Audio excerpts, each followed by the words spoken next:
so that when we can record a brand new episode of Soon to Be a Major Motion Podcast. The podcast where we watch movies that are based on books and read books that were turned into movies. I am Billy Beck. I am Cody Beck. And it is time for our Christmas special. We're finally going to talk about a little film based on a little novella by a little man named Charles Dickens. That's right, we are going to talk about A Christmas Carol in prose, in that A Ghost Story of Christmas, or whatever the full fucking title is.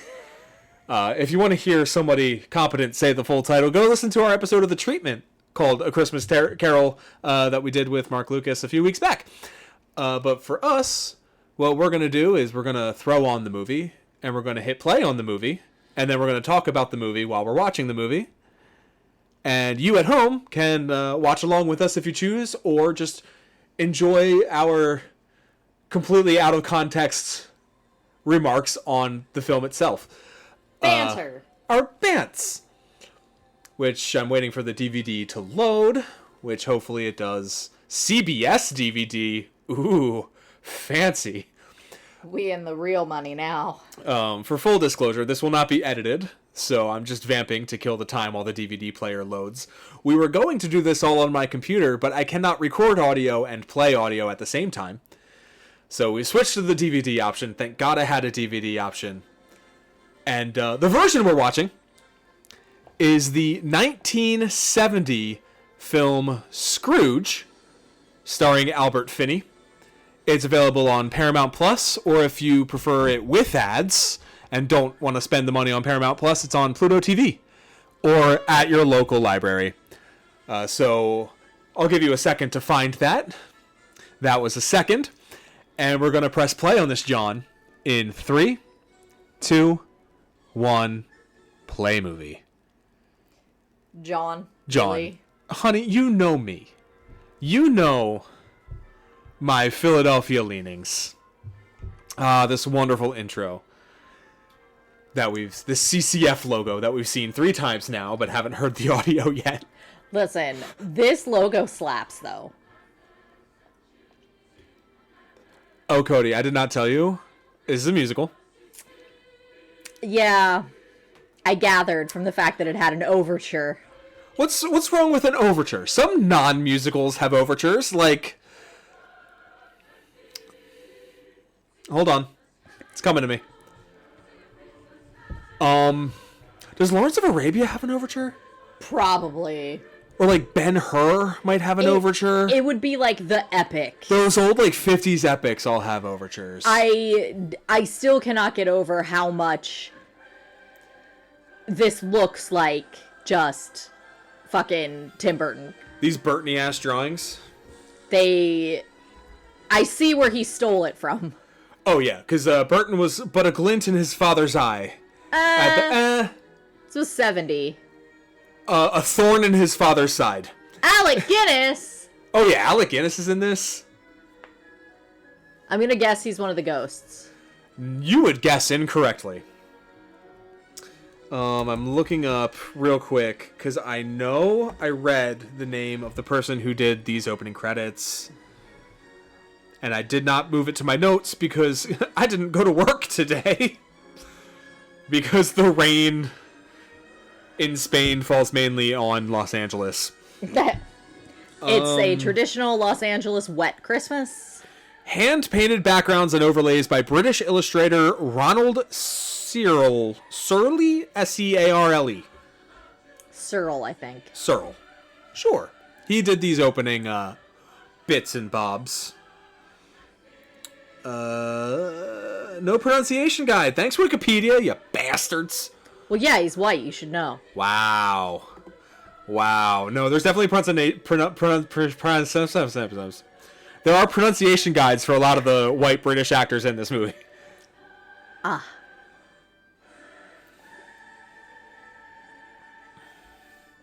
So, a name that I've seen 3 times now on these opening credits is Leslie Bricusse. He wrote lyrics and music and produced this. We did not talk about him previously when he did the music for Willy Wonka and the Chocolate Factory. Oh my god. Okay. Yep. He also did the original Dr. Dolittle, Victor Victoria, Babes in Toyland, and a movie we were literally just watching, Hook. Neat. Yeah. 2 Oscar wins. Talk to the Animals for Dr. Dolittle, Best Song, and Best Song Score for Victor Victoria. And he was nominated, I believe, for this film. 10 Oscar nominations for the writer. Leslie Bricusse.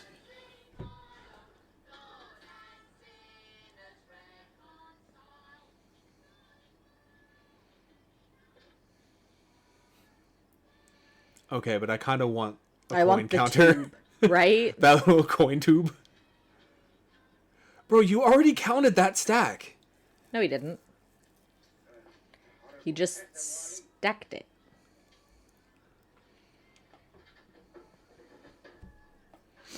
This is Albert Finney playing Scrooge. Previously appeared on the pod in Murder on the Orient Express. The 70s one. Chasing kids with a shovel.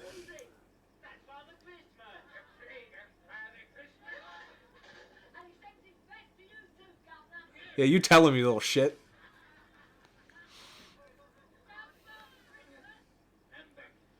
Is this the one where it's implied that he directly kills Tiny Tim? No, isn't that the one that's like the 2009 miniseries? No, that's the one where he tests the morality of I Mrs. think that's the Cratchit. same one because they stretched it to a miniseries, so they had to add shit. Now, Cody the other day sent me a TikTok that was just Ebenezer Scrooge's portrayal in various adaptations of this story. The point is kind of that it's the banality of evil as opposed to he's especially evil. Yeah, and I think that's kind of what we did when we did the treatment on this, was we didn't want him to be absolutely evil, we just wanted him to be fucking old and jaded. Yeah. And like forgetting his youth and the joys of Christmas. Which was kind of the point from Dickens's perspective. Well, it was kind of the result of Dickens's novel, rather. Yeah. It was a big hand. This novel was a big hand in the way that the English and Americans celebrate Christmas now. Yeah. I feel like he also is a lot of Dickens' work dealt with that, like, crazy poverty that he experienced. Because he wouldn't leave his fucking sister wife alone, and she kept popping out babies. Oh, no, it came from his childhood. Do you know about his childhood, Dickens? He was extremely poor, right? No. He was middle class until he was 12.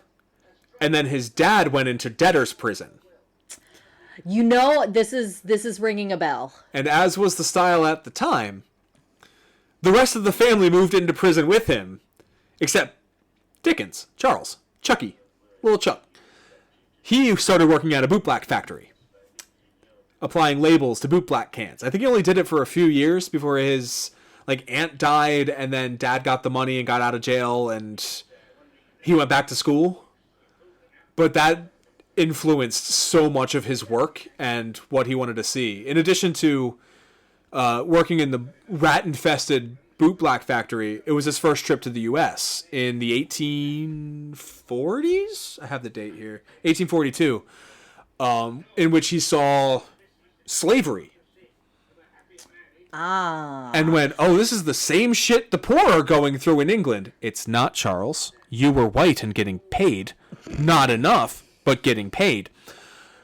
But that was a big influence on, this is one of the first things he wrote when he got back from the U.S. for the first time. And then the second time he went to the U.S. and saw everyone was pirating his shit, he got real fucking mad about it. He got big mad about it and wrote to Congress, and the media was like, get over it. You're getting all this exposure. Everyone loves you. What do you need to get paid for? And nothing has ever changed. Yeah, that sounds about right. Except now we put it into the orphan grinding machine, and then it spits out slop and uses up the Great Salt Lake to do it. So there's your boy David Collings playing Bob Cratchit. He also appeared in Lord of the Rings radio adaptation as Legolas. And Doctor Who in the 70s and 80s. Oh, hey.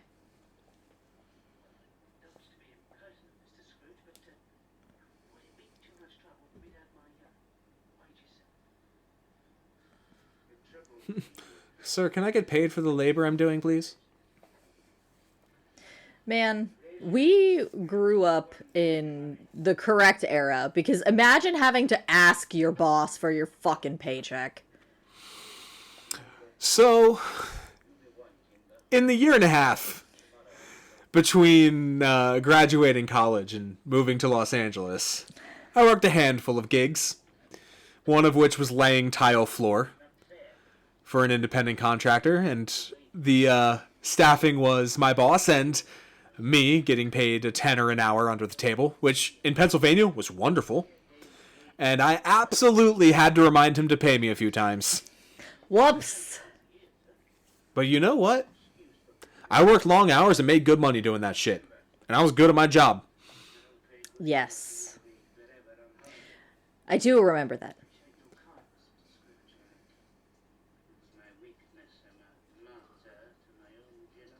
That's a great line.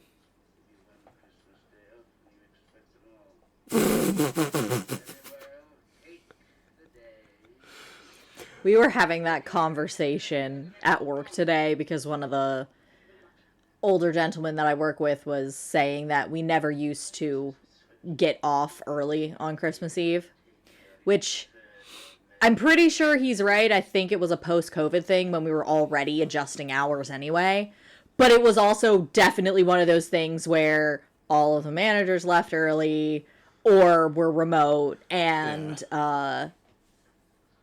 if you weren't necessarily customer facing, you didn't need to be there, they would still send you home. Yeah, my first Christmas Eve or two at my current gig, I definitely worked the full day. I think the first Christmas Eve I worked was a Saturday, if I'm not mistaken. Mm-hmm. And no one was there to tell me to go home early, so I worked my full day. Yeah, that sounds like you. And even today, the plan was to leave shortly after lunch.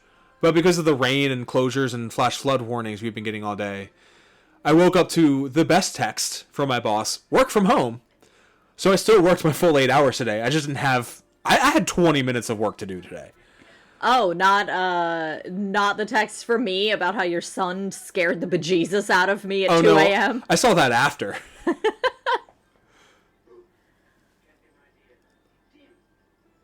Oh, it's Tiny Tim. How do you... He just called him Tim. How do we know? Because his name is Tim and he's got the crutch.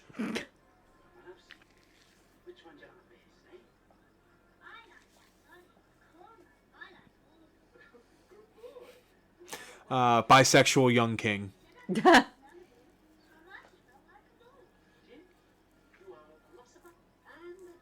Too bad he's gonna die soon. You also have to pay, like, rent and shit, sir. Like, I understand, but... I don't know, 15 shillings was a fuck ton back then. At the Fox, there's an old ad on the wall in the bathroom for one of the beers. Oh, it's the first song. Oh my Sorry, God. you were saying. One of the beers that they sell at the bar still. And it was an ad from, like, this era, and it was a shilling for a gallon.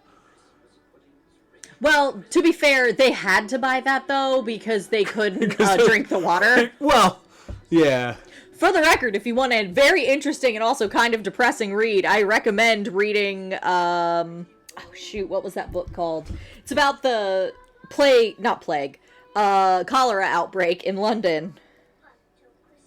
I'm sorry, he's buying mystery gifts for a shilling. Father Christmas absolutely shat in one of those boxes.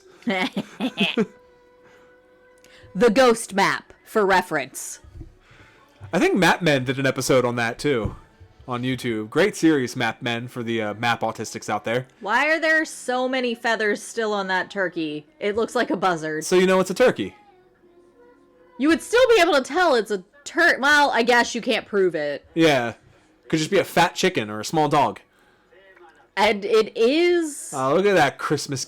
The finest bird in the shop. For 1 and 10 pence. Next to the big honkin' Turk. Is he missing a leg? Tim? Yeah. Could be.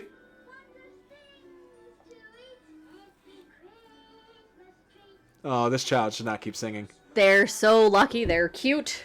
What happened to Tiny Tim? He was in Great Expectations in 1974 and Little Nemo Adventures in Slumberland in 1989. So he was in some Dickens and... Cartoons, I guess. Did you ever see Little Nemo? No, but my mom always says Little Nemo when he means... when she meant Finding Nemo. So, my aunt had the VHS of that when I was growing up, and I definitely watched it a few times. And then Finding Nemo was announced, and I thought it was a sequel. I had no idea. I just assumed it was related, because it's the only time I'd heard the name Nemo in a cartoon. Toilet wine. No. Toilet gin. Ooh. They're British, after all, not French. So, fun fact. Do you want to know part of the reason why public gin houses closed in Britain? When? It became scandalous for women to be seen in them because they were primarily frequented by women. I asked when, not why. It was... Because I was going to guess, but... It was in the 1818 somewhere. Sounds like early suffragette shit. So... Like when bicycles were feared because women would be able to communicate? No, it was because our uteruses would float around and it wouldn't be able to go in the right place. No, that's what they said, but they were afraid that women would start talking. That's what the gossip bridle was for, too. Yep. I found this on the web. Shut the fuck up, Siri. When we're talking about women talking, we're not talking about you, bitch. Fucking clanker. Rude. Not you. No, I was telling her she was rude. Oh. For interrupting me. Thought you were calling me rude for calling you a clanker.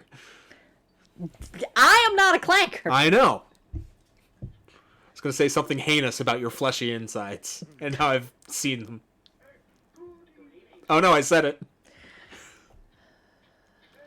the pleasure of addressing Mr. Scrooge or Mr. Marley. It's no pleasure to me, sir, to be addressed by either of you. Mr. Marley has been dead these 7 years. 7 years. Something interesting about, like, every adaptation of Christmas Carol that I've ever seen and we've never talked about. No, not at one time. I can't believe it's taken us this long to cover this. Is that all of this shit happens in, like, the first 5 pages of the novel. Yeah. Like, every movie just expands so much on this opening shit. Because you have to, because it's a visual medium. And it's just one of those examples of, like, the differences between the two. And I think it's like a pacing thing, too. Like, you need to establish character for the audience. And when you're reading, that can happen in different ways. But on film, it just takes a little bit more time. Is he fucking with his accent to make himself sound more dickish? Because his accent is just, like, subtly different from everyone else's. And it's not in the way that, like, lower classes Cockney. It could be. Because, spoilers, like, everyone on this cast, except for, like, one dude, like, came from London's West End. They're all theatrical actors.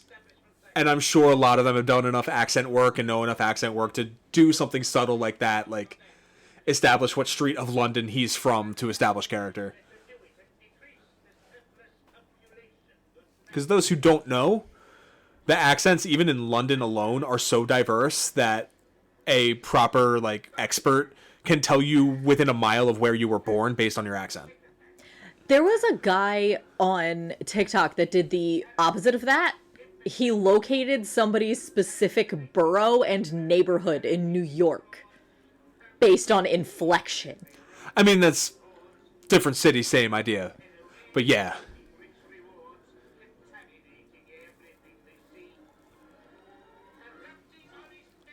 Uh-oh. Scrooge has to get his thoughts out in song. Why was he yelling at the lady with the shawl? She was just there. Exactly. Haven't you ever been rich and with people in the way? You know what? Suddenly I've changed my mind on Scrooge. I agree.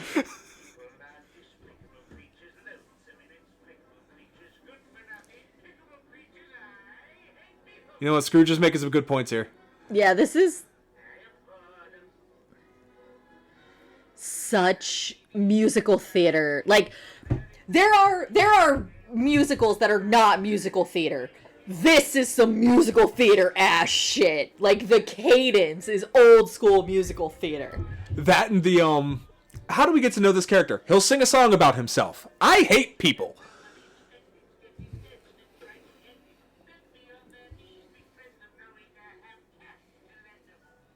I don't know, Scrooge. Maybe they just want to be your friends because they think you're nice? Oh, wait. No, they don't.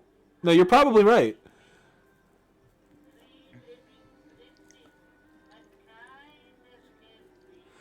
I love the touch that he thinks he's a nice guy. Because that's the second time now he's mentioned, like, out of the kindness of my heart, he's doing something.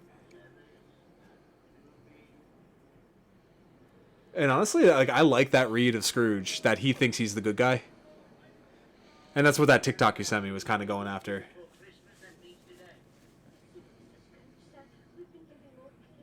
That's your business, madam. Mine is to collect £2, 5 shillings now.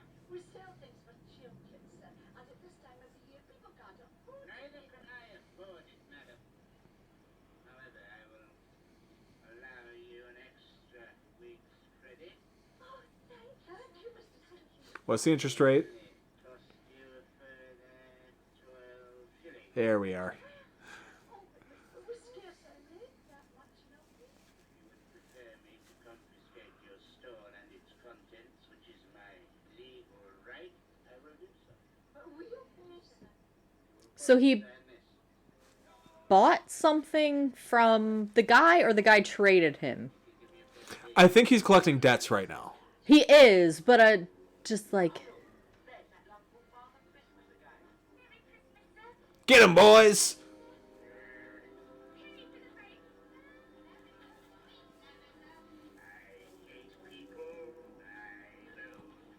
I like to imagine he is actually singing this to himself, like, diegetically.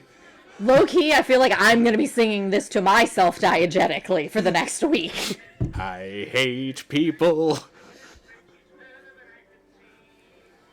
I'll probably add some lines like, fuck these people. And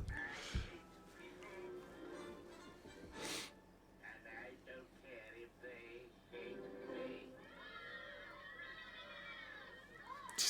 Oh, I thought he was getting booed by children. Nah, it's Punch and Judy. Good edit, though. Good edit. Wait, Punch and Judy are this old? As characters? I don't know why. I thought they were like a TV thing. They were, but they started as the puppets. Huh.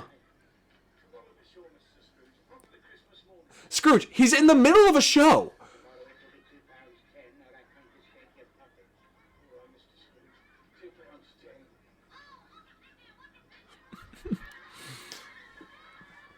London town found empty today on Christmas morning as everyone who owes Scrooge money, which is everyone, flees town.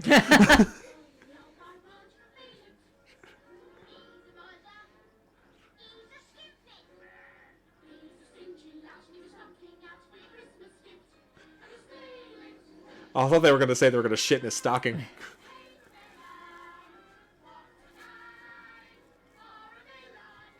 Look at these British ass teeth.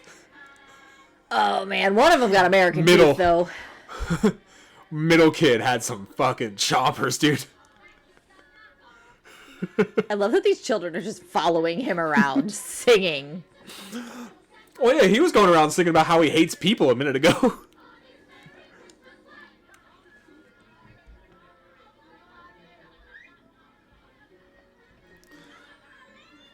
Did they just steal from him, or is he just running comically after them because he's small?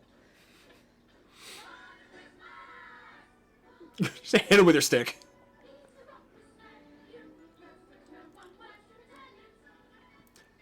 I mean, I get why he hates people if his walk home from work is children harassing him. Alternatively, what has he done for the children to spend his walk home harassing him? Oh yeah, capitalism. Capitalism is the villain. He stole his hat.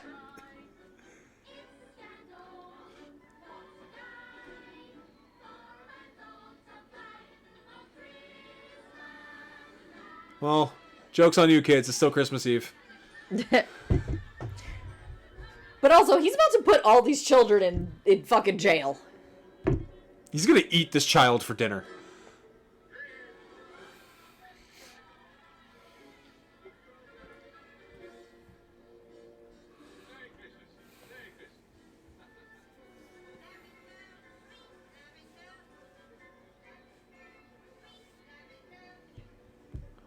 What? Sweet lavender? A small token of Christmas esteem with the compliments of Tom Jenkins. Now, and there'll be a free can of Roxa every night for the coming year in gratitude for your infinite kindness in giving me another 2 weeks to pay. 1 week. 10 days? 1 week. 1 week. Put a lid on that stuff, I'll take it home. Taking bribes. This is how he gets all of his stuff. How did we handle that with our adaptation? I don't remember. Did we? He was using Marley's membership. Oh, that's right. Our adaptation on the treatment, which was like word perfect to the novel, except set in modern New York, including a fourth wall breaking Timothy Chalamet played Charles Dickens. So, like, does he walk this way every night, or does he just, like, set it up for different... I would assume that route was the collection route, and on nights that aren't collection nights. But are there different collection routes? Probably. This is a Tuesday route. Tomorrow he'll do the Wednesday route. I love the effort... Oh, that's great.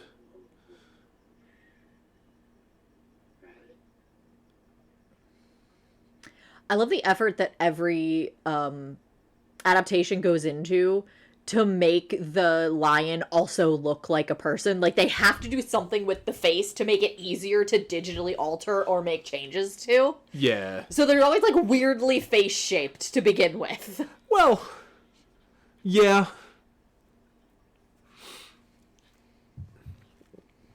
Also, watching the non-music parts of this, oh my god, Mark really does have this memorized, doesn't he? Because he was just pulling exact lines from the OG. Listen, he can't read. So when things are read to him enough, they just stick. And then he likes to flip through the pages and pretend he's reading. And he watches like Bah Humbug like 3 times at Christmas. So, and that's just, was it James Earl Jones and somebody else reading it? Man, James Earl Jones reading this would be lovely. I watched it with him one year. It's actually incredible because I think... Spooky horses.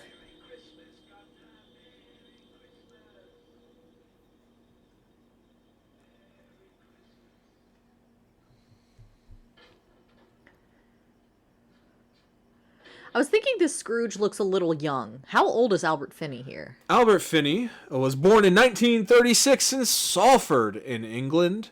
So in 1970, he would have been, doing math, 34. I was going to say, he does not look exceptionally old. They did not make him look aged. No, I wonder if he plays the younger version of himself. Probably. I meant to do more research on that kind of thing and did not. Fucking reuses matches. God. Bro. How much of a skinflint can you Fucking be? stingy. Didn't we have him, like, stealing power from a neighbor in ours? And Cable, I think. I don't think we mentioned Cable. I just imagined in my head he still had one of those old analog antennas. We have one around here somewhere, I think. It's right there. Well, that's a digital antenna. He would have had the analog rabbit ears, although he wouldn't pick up shit on those now. Your broth isn't going to be hot anymore, bud. Sure it is. Well, I guess it was his last step. But also, that guy offered to give him hot meals for a year. And he couldn't give him 2 weeks? No. Because he knows how much the hot meals cost, and he knows how much he's owed.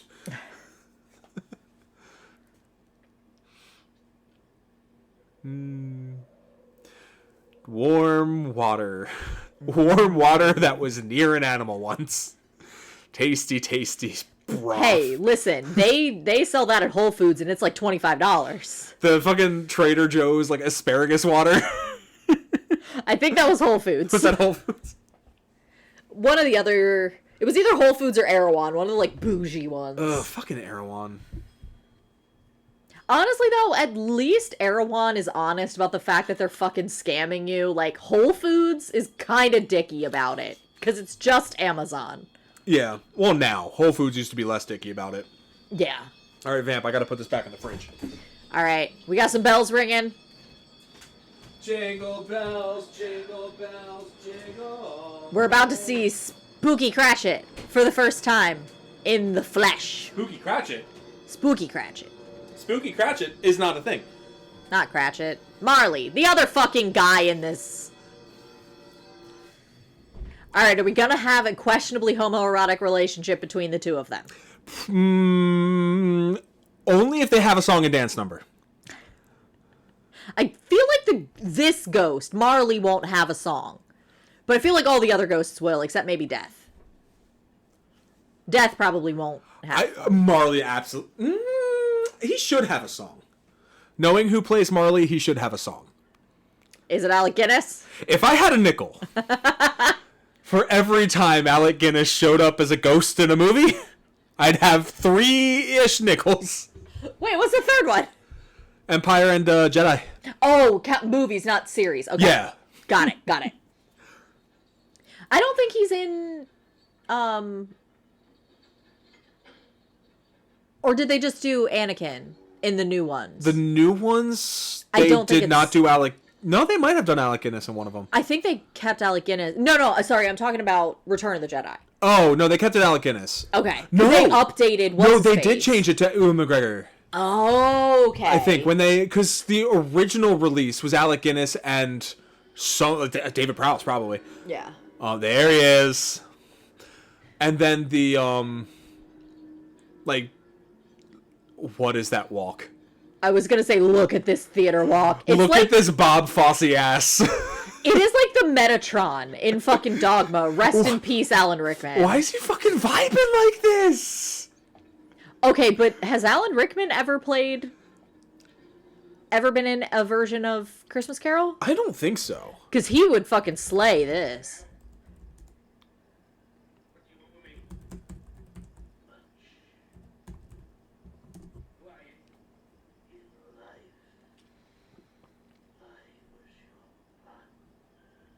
Well, how old is Alec Guinness here also? I know I'm asking you lots of questions. That's all right. I actually pulled the information. Alec Guinness born in 1914. Oh, so he's a full, like, 15 years So, older. yeah, he would have been like 55, 56 at the time. That was kind of a cool effect, but you can see the makeup on his hand kind of disappearing a bit. That's all right. Why did he move the chair just to fucking... Just to do that, dude. He's not in the chair. Although that is very funny. Yeah. That's a great idea.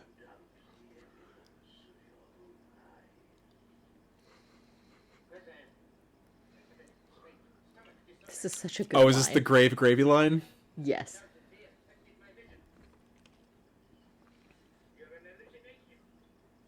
Let me keep eating it. Well, yeah, he's enjoying the high.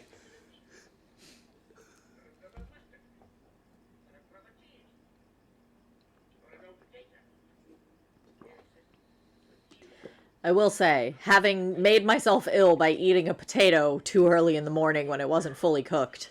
He didn't say the gravy line. He just called him an old potato.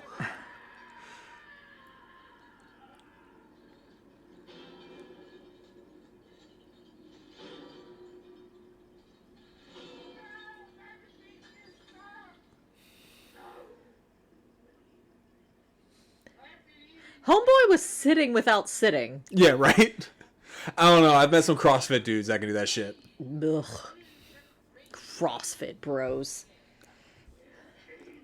All right, what character in this is most likely to be a CrossFit bro? Is it Tiny Tim in 20 years when he's all healed up? Because No, he strikes me as the kind that would be like, I can walk now. He's gonna be a wellness grifter. No, his nephew. His nephew is. Oh, Harry or Frank or whatever his name is? Yeah, I don't remember what he called him in this one. I know it's different. I can't remember what it is. What did we watch where like the names were? Oh, the fucking Frankenstein. The OG names Frankenstein. were They switched swapped. Harry and Victor. Like, why? But also, is Marley getting anything out of this? Like, is his chain getting lighter by helping Scrooge fix his? I sure hope so. Because, like, is there some weird loophole where his name is still on the sign so he gets credit for the deeds? It's like the good place algorithm. He ends up in the medium place.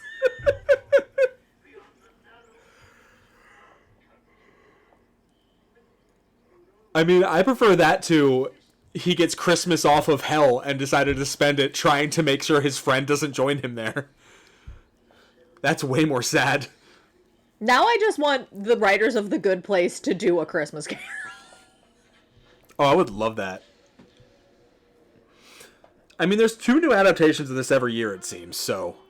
Yeah. Like, there's an animated Netflix one from a few years back that is a remake of this adaptation. Oh. Yeah. This is interesting because I feel like you don't really see this in adaptations. The one where Yeah. Marley shows him all the different ghosts. Yeah, I don't remember this from any other adaptation I've seen that we definitely haven't covered on the podcast. I want to say this is in the scary one with Jim Carrey. Oh, God, I never want to watch that one. It's... You know we're eventually going to cover that whole trilogy, right? The whole trilogy of Zemeckis.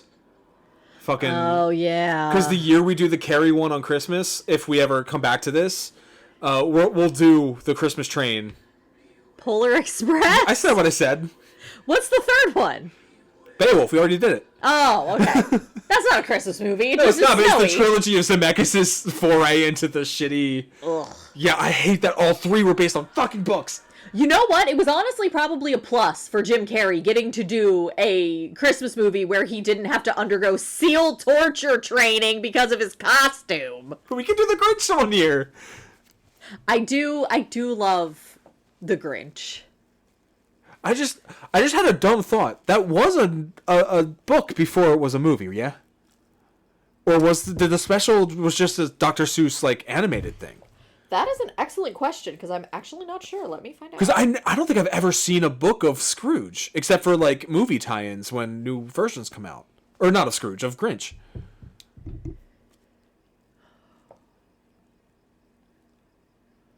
Was the Grink there? So it was originally published in 1957. Okay. Uh-oh. Ghost is still there, bitch. The first time it was adapted was 66. And that's the like the Burl Ives. Is that Burl Ives? Boris Karloff. Boris Karloff, yeah. In 1977, there was a Halloween prequel. And the next adaptation after that was Jim Carrey's. Yeah. Because the fucking original one was so iconic. That played on TV every year when we were growing up. And still does, I think. And then they had that new one a few years back. I'm so sorry. I'm just skimming the Wikipedia, and apparently there was a podcast adaptation in 2023, but there was an unauthorized 2022 slasher horror parody film. Of The Grinch? Yes. That doesn't surprise me. The podcast is a yearly podcast, by the way. The Wondery? Yeah, with Wondery. Because Gethard plugs them on his podcast every year. Oh. Because he has a son that's of the age to listen to that. It's for kids. Do they just like... So it's a podcast hosted by The Grinch.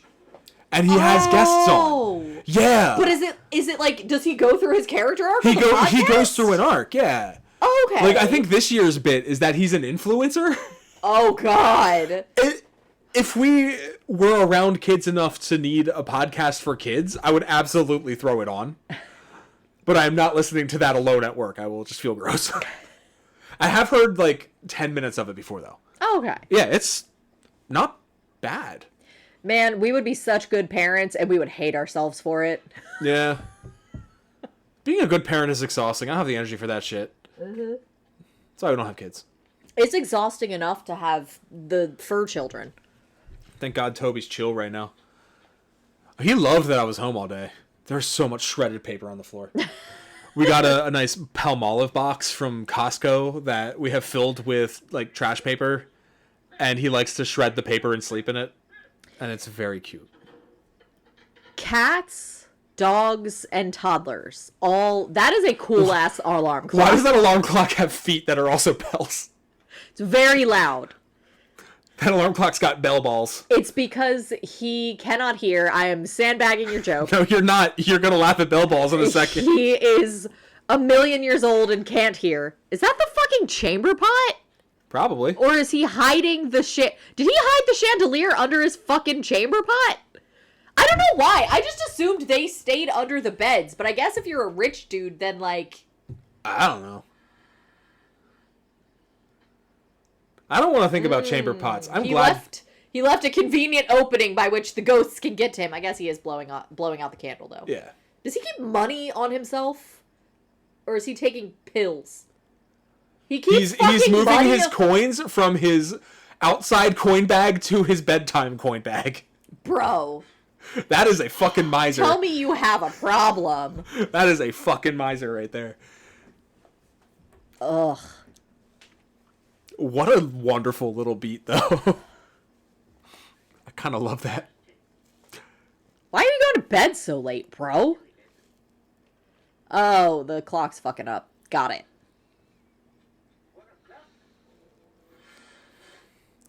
Shouldn't have had those mushrooms.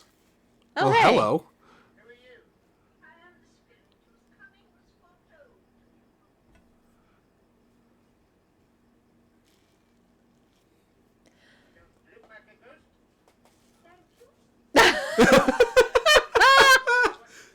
You know what? Perfect. If I knew more about costumes, I'm curious if her costume is out of date. Like, I'm curious if this is a past costume. Because I know that's something they fuck with in Muppet Christmas Carol. It seems like the kind of move they'd make. This is Dame Edith Mary Evans, born in 1888. Good lord. So if you want to do the math on that, she was about 91, 92 when they made this movie. Made her stage debut in 1910 in The Twelfth Night. She's in her 90s. And she's still just No, she's not in her 90s. Oh. 70s. 80s? What did I say?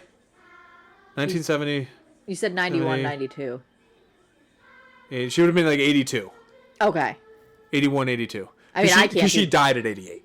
Oh, okay. I was gonna say, her fucking... What is it about British women and aging pristinely until they just disappear off the face of the earth? Is that child dressed as a carrot? Why are the kids in fancy dress? Okay. This is like a thing. They do like dress up for costumes at Christmas time. It's just fucking weird. Why? Yeah. Well, because Halloween wasn't what it was. I mean, the way we celebrate Christmas was inspired by this fucking novel. Halloween wasn't what it is. This was when they would dress up. Yeah, it was more like Mischief Night shit. Or like occult shit.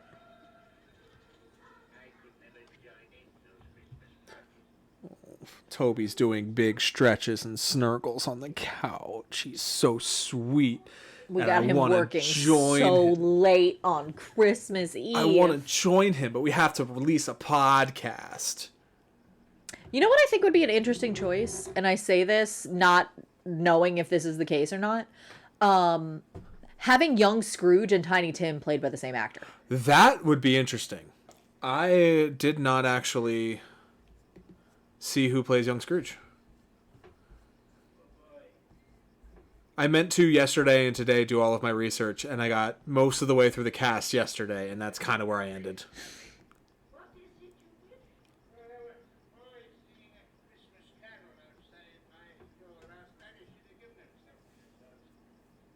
I like how literally just being reminded he was a child is enough to make him slightly nicer. Like, he immediately is like, oh, I've been fucking up the last couple of years, huh?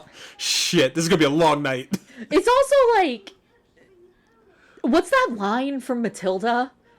I was never small.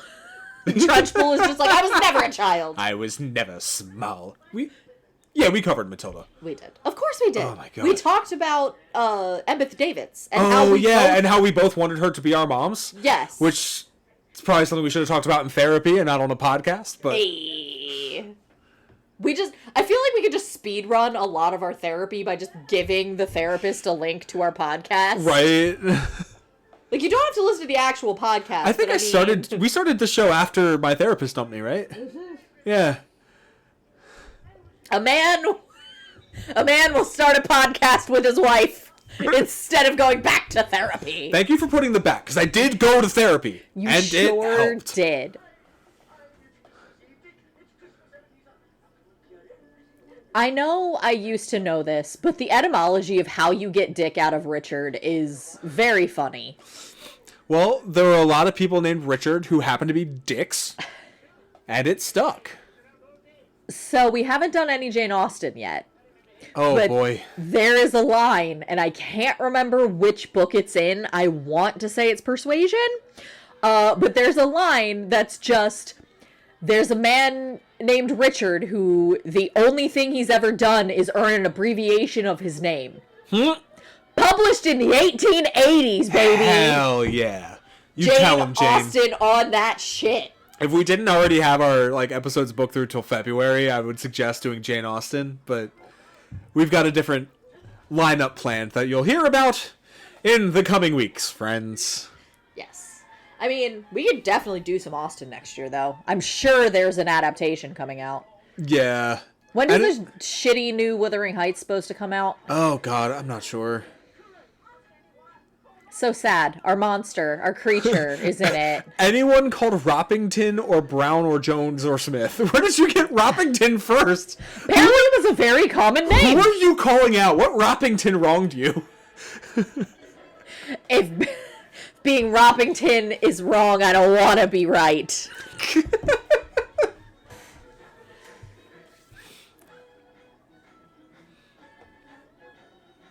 He's giving...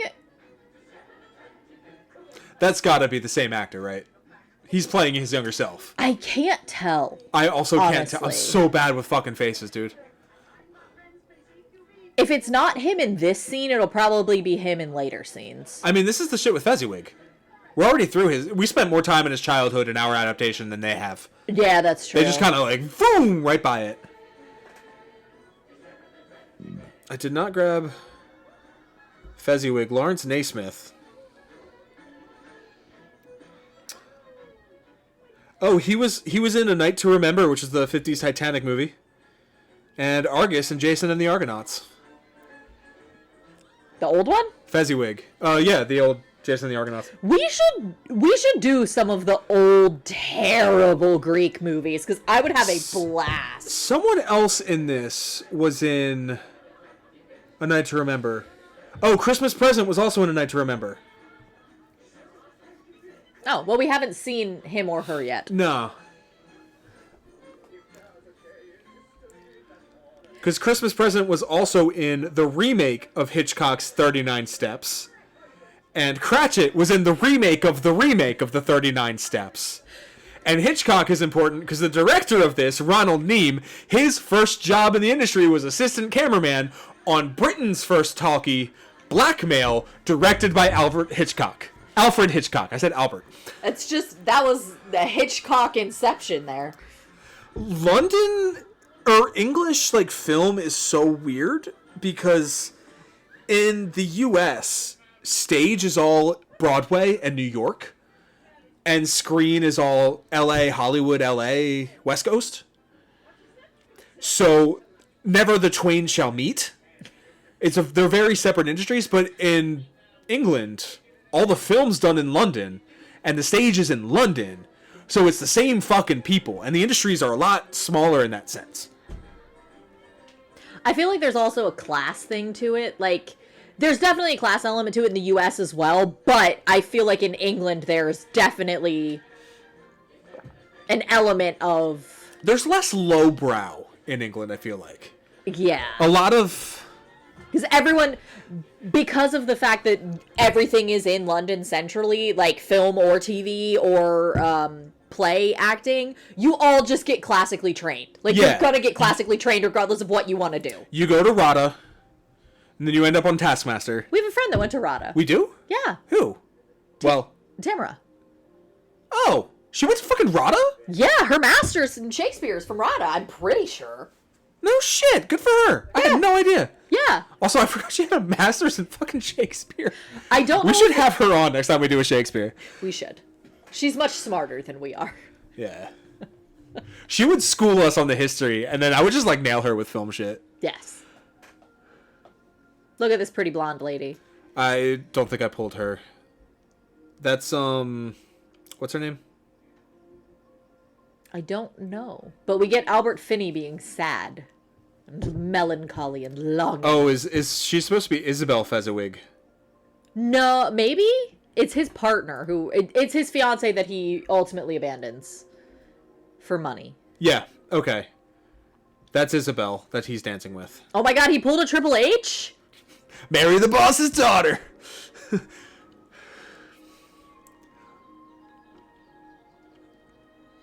Alright, that's, Suzanne Neve.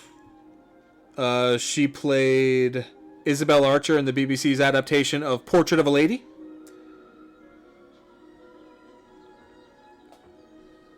She has that very, like, classic beauty face. Yeah. I would be shocked if she was never in an Austen adaptation. I can find out real quick.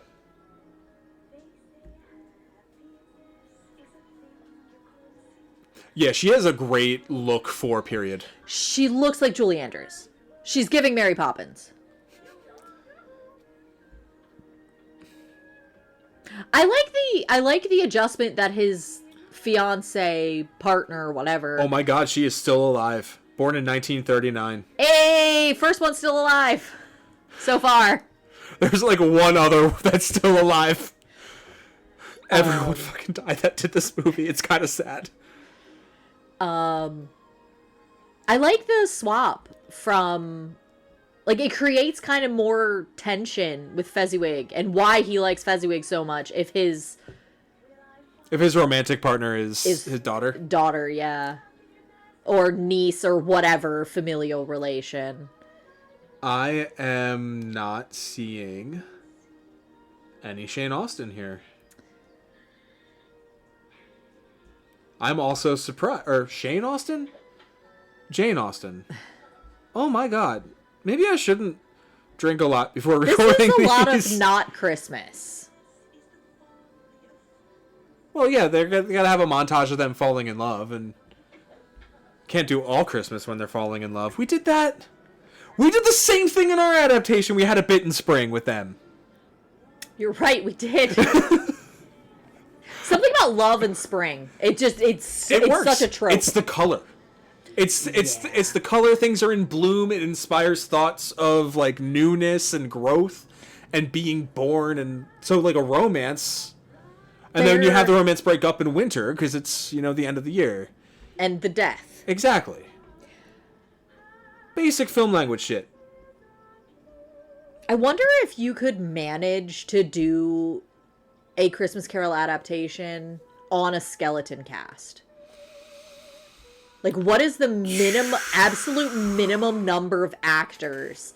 Like, you could have Marley play all the ghosts, because none of them are on screen at the same time. Yeah. You could have, you need a Scrooge, obviously. I think he's the only one that you would need to Scrooge would not double. Scrooge would be on stage the entire time. Yeah. You would have one lady who would play the young Scrooge's romantic partner and would play Mrs. Cratchit and would play his niece-in-law. Mm-hmm. So you'd have Cratchit, lady, all the ghosts. Cratchit would also play Fezziwig. Mm-hmm. Would Cratchit also play the nephew? I think he'd have to, yeah. That would be... And then I would say, like, for color, 2 kids. But no more.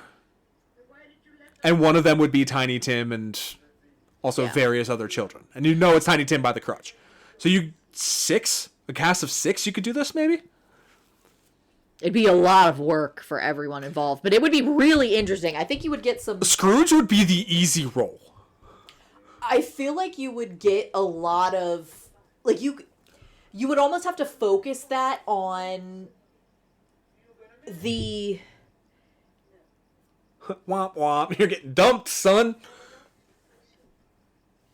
The single-minded focus of, like, pursuing money, pursuing wealth, pursuing whatever.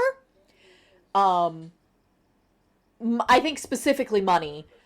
The single-minded focus. Oh yeah, he's definitely playing his younger self because that's a composite shot. Oh, you're right. Sorry, I hate how that's how I can tell. It's like, there's a special effect here because I had to double him.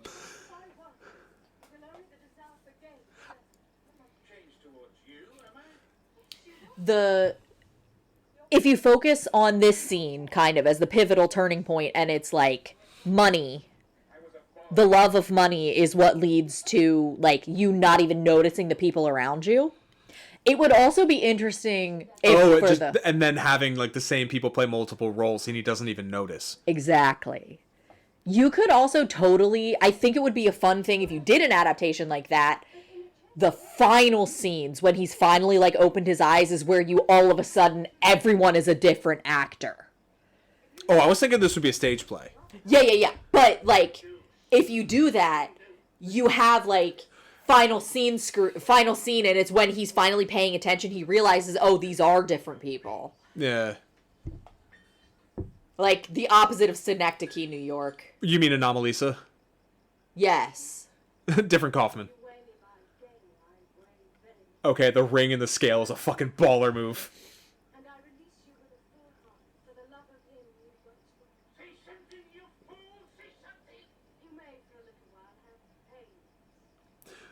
You've had a decent amount of time acting on stage. What's the most amount of characters you've played in a single performance? Because I'm definitely speaking from experience. Not the worst experience, but experience of how hard it would be to play different roles like that. I mean, the closest that I can think is I was in 2 one-acts in one night. Okay. No, that counts. But the roles were pretty similar. I was neurotic older sister and neurotic older sister planning my funeral, which was very funny play, and the head of a Greek chorus. Okay. I was in a play where someone was playing multiple roles, though. What was it called? On the Verge. Oh, yeah. All of the male roles are played by one actor. That's right. And it's strongly implied that they're all death. Because the biggest chunk of the role is death. Yeah. Excellent play. It's really dense. I could not understand it when I saw it. I needed subtitles in that sumbitch. It's really dense, but it's a really lovely play. Do we still have a copy of it? Because I feel like I'll enjoy it if I read it now. I believe we do. I think I kept Curious Savage in that. Yeah. I did Footloose in high school. And I played one of Ren's buddies. And then in a scene or two, I played one of the rivals gang. Mm-hmm. But that was just song and dance. I didn't have a lot of dialogue in that. We did a night of one acts by David Ives. And I was in the Fly one. Mm-hmm. And I also played the waiter in the Bell one. Sure Thing. Sure Thing. Oh, I fucking love Sure Thing. It's an incredible one act. But I didn't have any dialogue in Sure Thing. I actually did Sure Thing twice. I did that a few years later. I think the orientation thing you saw, I think I was involved in that. You were... Oh, I was ringing the bell backstage. That was my involvement. I know I worked on that play twice. Because that was when I did the Universal Language, which is a play in a made-up language, and hard as fuck to learn. But Clockwork Orange, when we did that, I think I played 5 distinct characters. I was one of the rival gang. I was one of the new droogs at the end. I was a doctor. There was a bit where I put on a new costume just to cross to the other side of the stage so I could make an entrance later. And that was all I did in that view. College theater, baby. We ain't got no wings. They designed that theater to have a really tall top so that backdrops would drop down. So they designed it so it didn't have a lot of wing space because they were going to have that. And then at the last minute, someone said, it's going to ruin the view. Cut the roof off. So we didn't have that either. Yeah, there were... And we had to make it work. It was so fucking bad. There were times when someone would exit stage right and have to go down into the green room, out the back door, and then in the stage door, stage left to make an entrance later, depending on the play. Yeah. We've done that. I think we did that with Love's Labor's Lost. Didn't somebody get stuck outside once? Not while I was there, but I know it's happened before. In rehearsals and...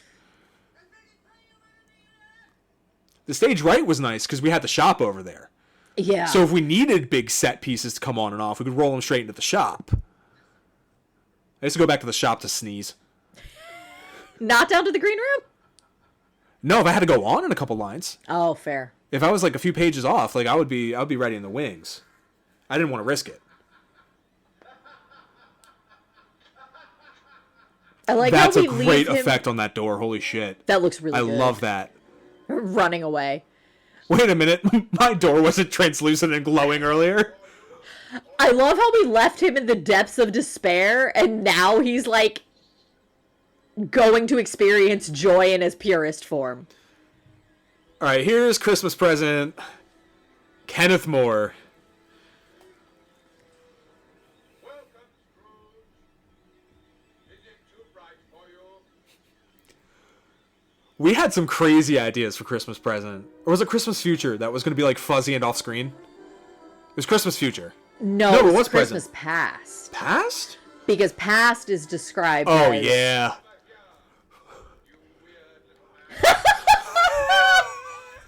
Perfect line. Kenneth Moore, born in 1914 in Buckinghamshire, failed the medical exams to join the RAF, so he moved to Canada to become a fur trapper. And he sure fucking looks like it.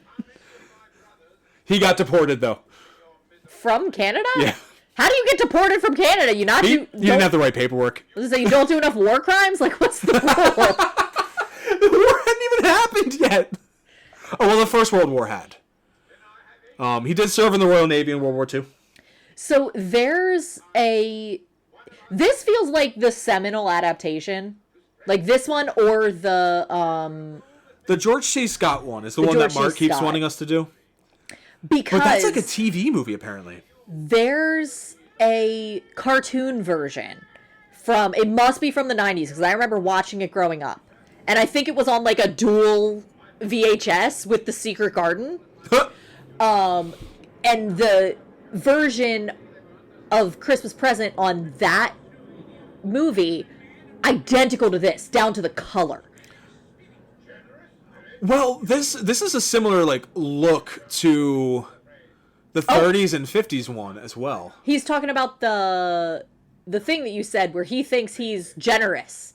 So you Yeah. said something about having a generous spirit, and Christmas Present's like, fuck you said? Bitch, you thought? But like, even That is a big fucking cup. even previous versions that I've seen don't look quite like this. Yeah. Of course you haven't. Joy.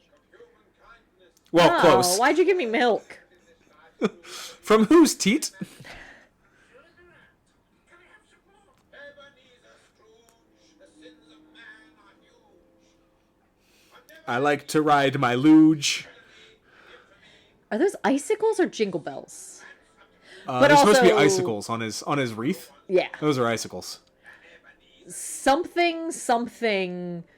Rich man experiences human kindness for the first time and immediately demands more while refusing to provide it for anyone else. Money does something to people. I know with the Powerball we were talking about what ifs as we do. And all I want, if I ever come across enough money to, retire, is to not become a shitty person. Yeah. The thing is, I think you and I are, what's the word I'm looking for? Autistic enough to need a routine. Yeah, we wouldn't, quit our jobs. I feel like Or if we if won we- the lottery, we would also donate a shit ton of it. If we wouldn't necessarily keep our current jobs, You'd be getting a lot more podcasts. but I feel like we would start working at, for lack of a better term, the shitty, less stable jobs. I would go back to the fucking Lego store in a goddamn heartbeat. Get them discounts, man. Hell yeah.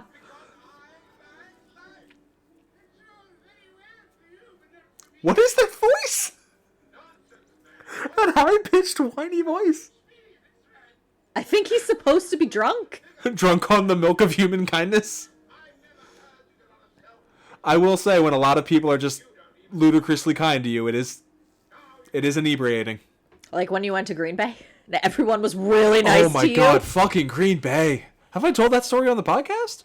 I think you mentioned it when it happened, maybe? No, because we hadn't started the pod yet, I don't think. Really? Yeah, because that was 2022. We started the pod in 2023. Oh, damn. Yeah. So I won tickets to both games of Manchester City's U.S. preseason tour in 2022. So a game in Houston and a game in Green Bay. Lambeau Stadium. Went to both. Still paying for it. I said Lambeau Stadium. It's Lambeau Field. I know. And so I, just flew around the country for a week. Met up with some friends in Houston. And then went to Green Bay alone. And I get off the plane, grab a lift from the airport to my hotel. And the Lyft driver is just the sweetest person. At the end, wanted, I was wearing a mask because we were still, in that era. And she was like, when you get out of the car, can you just take off your mask? I want to see, because you have pretty eyes, and I want to see how handsome you are. I'm like, oh my fucking god. Wasn't she also talking about, her cats? I think she had a cat in the front seat, if I'm not mistaken. And, the Lyft was, $6 from the airport to my hotel across town. Go to the hotel, check in, and then I asked the guy if there's anywhere open. And he's like, oh, down the street, there's a pub that's open. They've got a kitchen. So I go, because I got to eat. So I go to the pub, and it's kind of late, and the kitchen's not open, but I still sit down and have a cider. It was $5 for a local cider. And the bartender was super friendly, and he recommended a diner. And then I go to the diner, and they were, the least friendly people, but it's very clear this lady was at the end of her shift. But I, paid what I normally... I tipped to pay what I would normally pay in LA for the omelet that I had. And as I'm leaving, I just hear, he tipped $10! I'm like, what the fuck? It was the sweetest place with the sweetest people. And I'll say, I'm an LA 7. I was a Wisconsin 11, my guy. I'm so sorry to interrupt you, but he's being such a dick right now. He just said, this is the marvelous home of Robert Cratchit Esquire. And the magnificence of his surroundings and his Christmas celebration are owed to you. So basically, you see how this sucks? This is your fucking fault, you tightwad. Love that. But yes, you are a Wisconsin 11, and I love you dearly. I love Why you do you too. think I snatched you up in Pennsylvania? I had no self-esteem.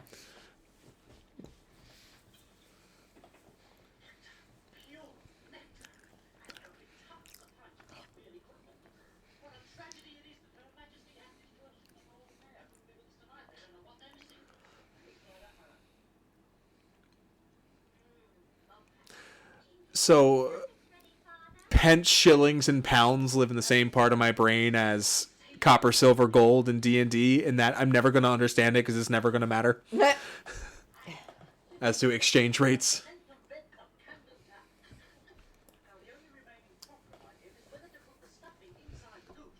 That is the tiniest goose I've ever seen. That's the joke he's making. Because that stuffing ain't fitting in that fucking goose. He's so cute. I do kind of love this interpretation of Cratchit. Also, sir, get off of her. All of these children are within, months of each other. Honey, he's poor. He has nothing to do at home but fuck. He can't afford the condoms. They were made of sheepskin and expensive back then. There was someone that I knew that had to use the sheepskin condoms because she was allergic to latex. Mm-hmm.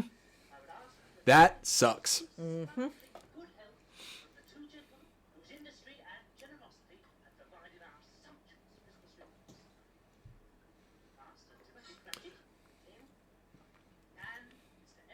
Why did you say Scrooge and not himself?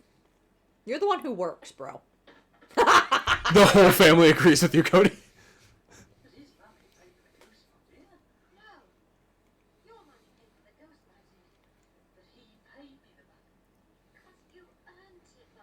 Oh no, she's gentle parenting him. Jesus, 8 years? Bro, I'm going like a year and a half without a raise, and I'm going like just a year without a raise. I'm like, man, I could use a little bit more, guys. I forgot I got a raise last December. But that's because somebody left and I acquired duties. I was gonna say, you got the, oh my god, please don't leave raise. No, I got the, we're going to ask more of you now raise. And then when they asked more of me over the summer, when we laid off 2 more people, I did not get the we asked more of you raise. And I'm doing a lot more now.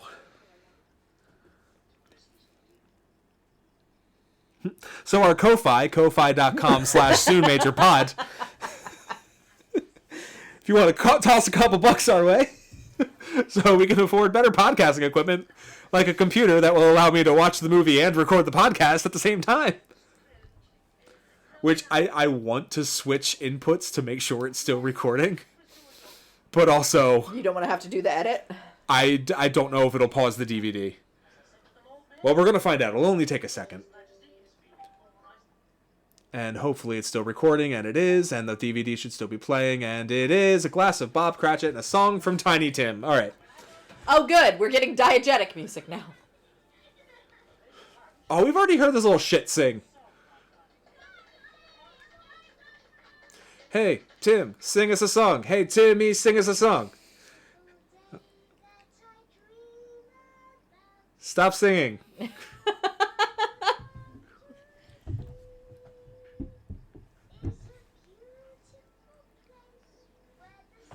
You could have just asked me if I wanted a drink. This is so loosey-goosey, dude. I was trying to be subtle. These are quietly our least listened to episodes, and I do not give a shit. It's Christmas. Fuck it. It's Christmas!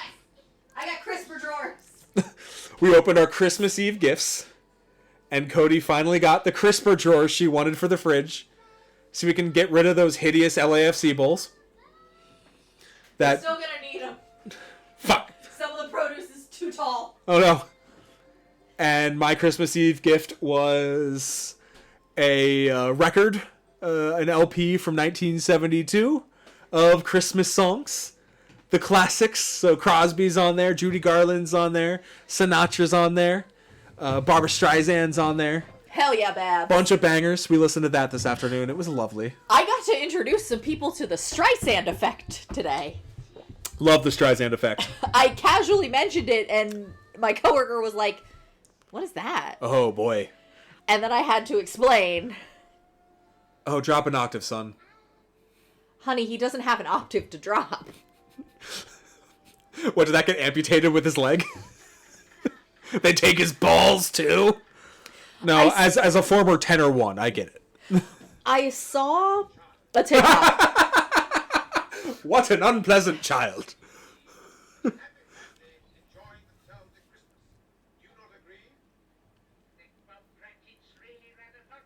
Oh, shut the fuck up, you vain prick.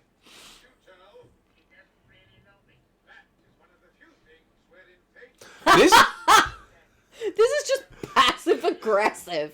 This dude is fucking massive. Look at the fucking size of this man.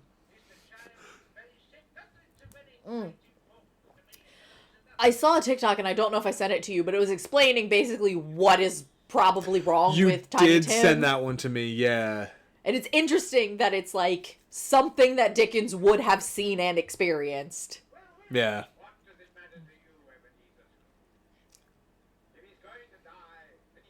do it and decrease the surplus population.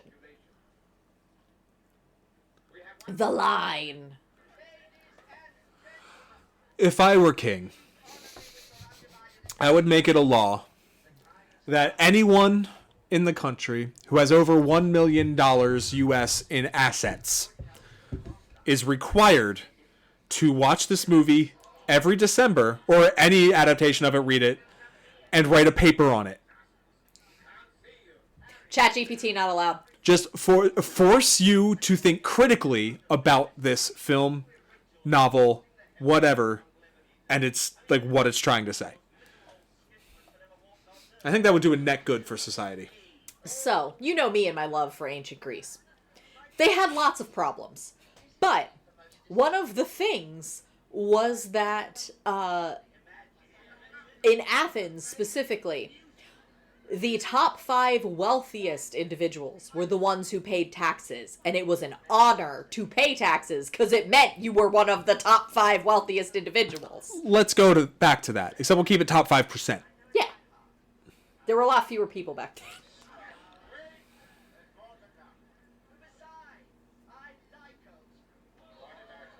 Hey, like uncle, like nephew.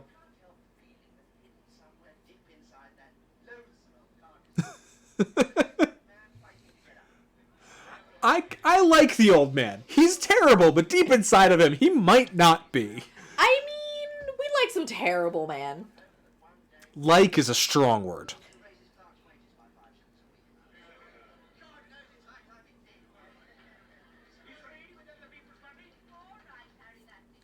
Harry. I don't know. He's I did not literally get Harry. haunting right now. Okay, so question. Yes. This is supposed to be the Christmas the next day, right? Yes. So this is like the future. Well, it's this Present- Christmas. Yeah, because I'm thinking like it's very much like this is not going to make any sense to you, but it's like a tarot reading in that when you do a past, present, future reading, you've got the future reading, and that's kind of just like what happens if it keeps going.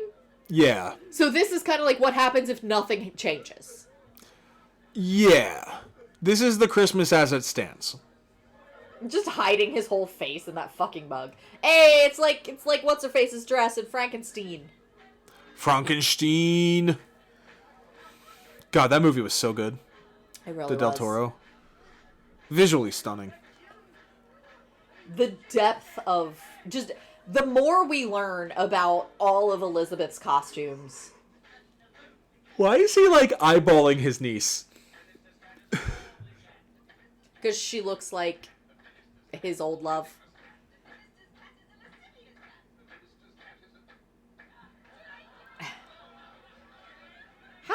How can a cat be lascivious? Doesn't matter. They just had to say an adjective that started with an L.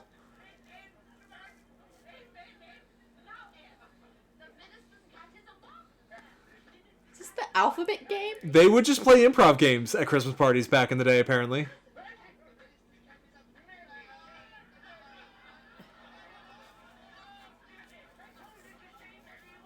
You're a ghost, dipshit. He can't see or hear you.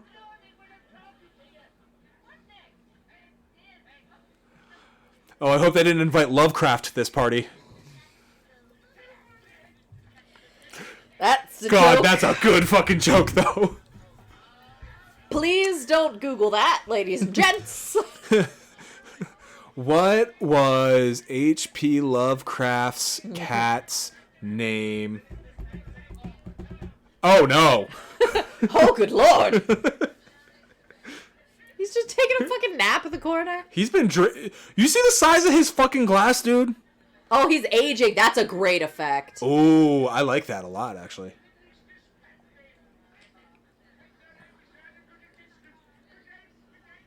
So this weird old man is going to show up here tomorrow and just ruin this for both of them. As long as he's not dressed in his PJs again.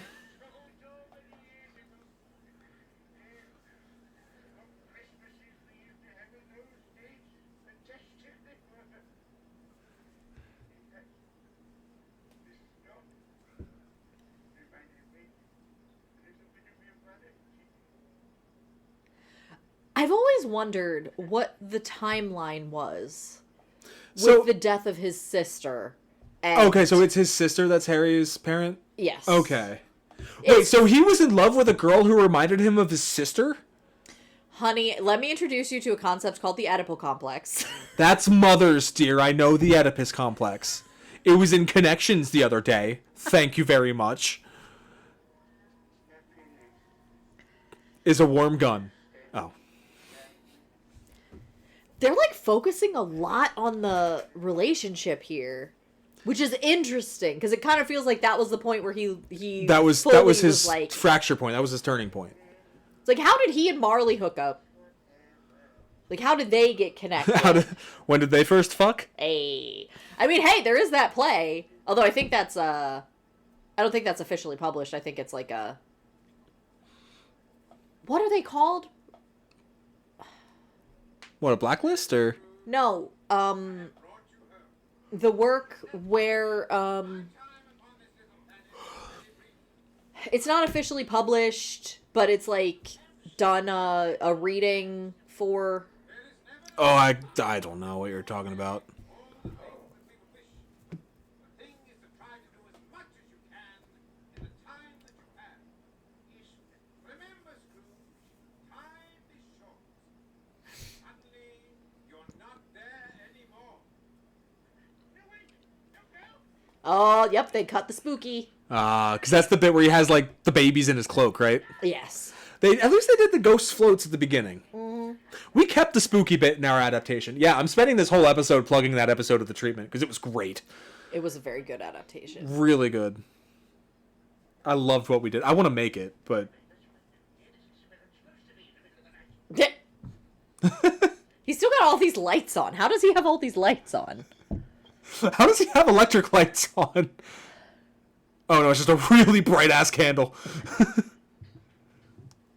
Now we get the scary one. How do they do the scary Because this would have been pre-Barry Lyndon when Kubrick figured out how to light a film with candlelight.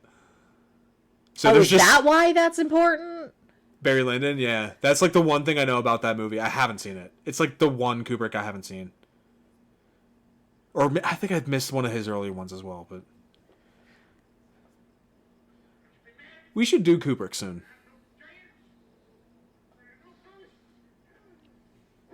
Now you get the scariest ghost. Dun, dun, dun, dun, dun, dun. Although Wait. I'm not gonna lie, this costume looks bad.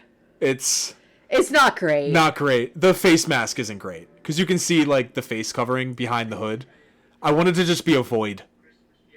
Yeah, it looks like a choir robe. Christmas Future is played by Patty Stone, who was born in 1922 in Winnipeg. That's right, a Canadian and not a Brit. He joined the Royal Winnipeg Ballet before moving to England to perform on the West End. He also did something else on this because his name popped up in the credits. Patty Stone, he might have been a choreographer. Yes. Most of his credits are choreography or, like, featured dancer. Some of his choreography included with the Muppets and with Julie Andrews on specials. At the same time. You had no reaction to that. I'm so sorry. Run that by me again. I was distracted by the man shining the... That was very bright and shiny. Patty Stone choreographed specials featuring Julie Andrews and the Muppets. Oh, Yes. neat. I thought you would enjoy that. He was the hardest guy to research. He doesn't have a Wikipedia. I had to find his obituary. Oh, we do love.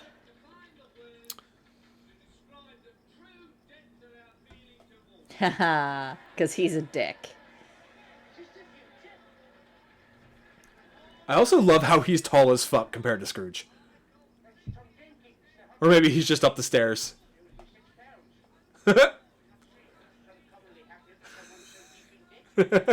Guess what, bitch? So £6 is a lot of debt, but it's not a lot to spend for. But £3 to £4 is not very much to spend for a Christmas party. Get your priorities in order, bitch. Those of us what has been in debt to Mr. S over all these years will never forget what a rare and beautiful thing he has just done. Oh my god. My question is, who bought the debt? Or who acquires the debt after Scrooge's death? Or was that, I like, think it mechanism just not in goes- place? I don't think that's in place at this point. I think Then why weren't moneylenders getting shot in the street regularly? that's why they had gun regulations. I don't think they had fucking guns. Oh my god! Did he die in the counting house? Probably. He died doing what he loved, counting money. I guess technically it would be Cratchit, if anybody. Well, Cratchit's the clerk. He probably just took what was in the safe and left. You know what? They probably get out of it because it's something contracts that are signed between them and Scrooge, and no one's gonna enforce them. Yeah. That's a good point. Then why did no one murder him? That's a good question. Maybe no one... Maybe they were all kind of afraid of him? Is this the song from this I know? There's one song in this that I know I knew before this. How did all of these people hear that he died so fast? Bro, good news travels fast.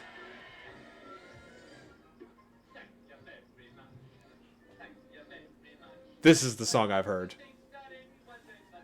Which I never knew the context. So how is Scrooge gonna continue to make money in the future? If he fails... Well, he's dead now. Well, no, I'm just thinking... Is he just gonna stop charging incredible interest on all of his debt and just get it back? Like, and that's gonna be... He's just gonna be more lenient. Okay. So more people... It's like Yes Man. He'll probably just lend less. Oh, excuse me.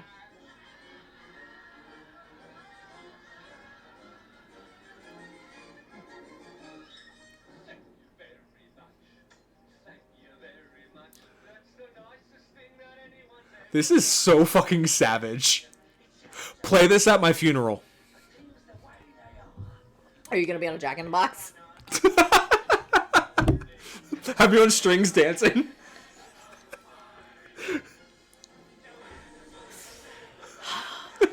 Do you really want to unleash me without you on the world, though? The single women of LA are in danger if I do. I'm just gonna show up to ACFC like, I'm here, ladies! Come to mama! You would clean up at Angel City Games.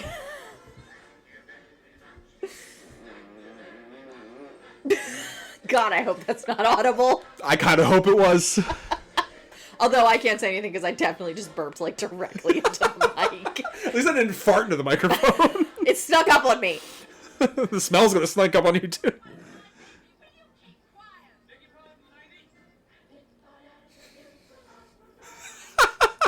Live your life in such a way that the town does not break out into choreographed song and dance when you die. I thought he was gonna respond to the baby lady with, "Sorry, man, but Scrooge just died." And she's like, "Oh!" And then the baby comes out and starts dancing. I was gonna say, she's just gonna yeet her baby at him. He does not understand that they're happy he's dead. This is such He a thinks wonderful... because he thinks he's generous, and he thinks they're all responding to his generosity. The thing is, I don't think he actually thinks he's generous. I think he knows he's a dick. No, I think he actually thinks he is. Because that's a thing. When you have enough money, you think you're doing the right thing when you are hurting millions of people. Mr. President. Although he never had enough money. He's just a narcissist.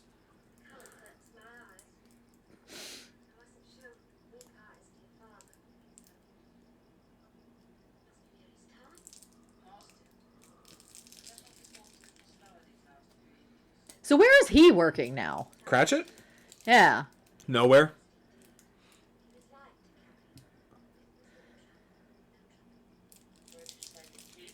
Bro, you know he's dead. Bro, homie's not going to answer your fucking questions. He clearly doesn't have a face. Just smash cut to gravestones. Well, he has to be taken to him. One of the things that I miss and this is going to sound really fucked up, but one of the things that I miss is, like, on the East Coast, there's so many old-ass graveyards. And you can just, like, go and see all of the old tombstones. Old stones and names and all that, yeah. When I was in high school, we went to the local church, and they have the super ancient isn't the right word, but, like, a very old thing, and the teacher was basically like, find the oldest stone, and I think the winner found one from the 1700s. Damn.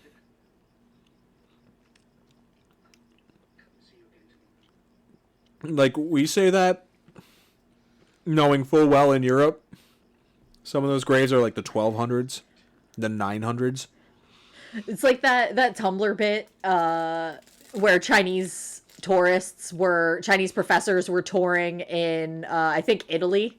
They were they wanted to look at shipwrecks, and the guide was like, these aren't that old. They're only from the 1200s.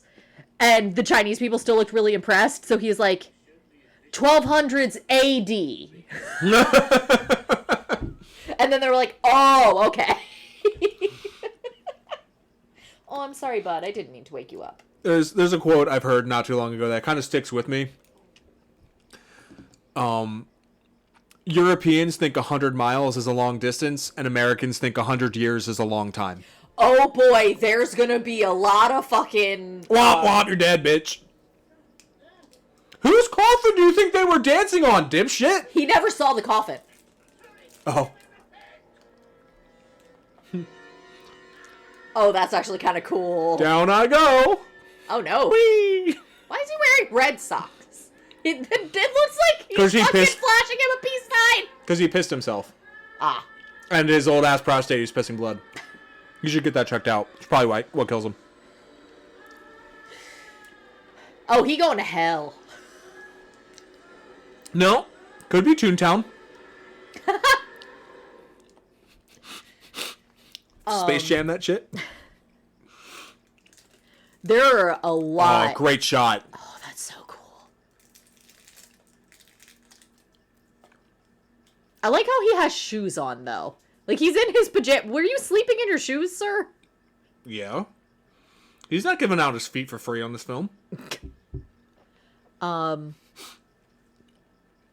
There's a lot of Europeans that are going to be real upset if they try to come for the World Cup next year. Apparently, there's already British people crashing out about how Arlington and Dallas are not the same. Yep. Like, They bought hotels you, in Dallas and then realized it's like an hour's drive to the fucking stadium. motherfucker, you know what a fucking neighborhood is. Bro, it's a little different because, like, in the UK, all their stadiums are, like, accessible with public transit except, like, the really big ones. But Like, there's a also, metro stop for the Etihad in Manchester, right? And there's one for, like, Wembley. Google is free for now. But the what's gonna, like, destroy people is I'm gonna stay at the hotel across the street from MetLife in New Jersey. So that'll be right there for the World Cup final. You still can't walk. You still need to take a bus. Because there's a fucking 8-lane highway between you and the stadium. At least the hotel will probably have a bus, though. Hopefully. I would think they would. At least when I was in Green Bay, they had a shuttle from across the street from my hotel to the stadium on the day. That was really cool.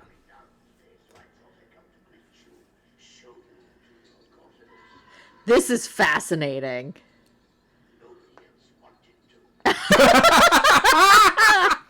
Welcome to hell. This is where you live. Over there is the kitchen. If you want to pop down to the shops.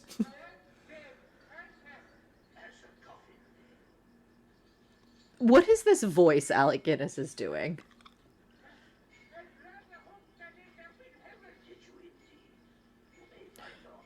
Oh, get real Trumpy vibes from this. Bro. His recent I need to go to heaven kick that he's on. Bro, did you fucking...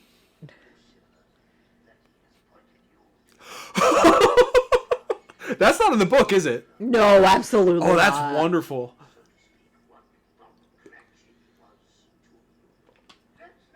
Your own personal hell, dude.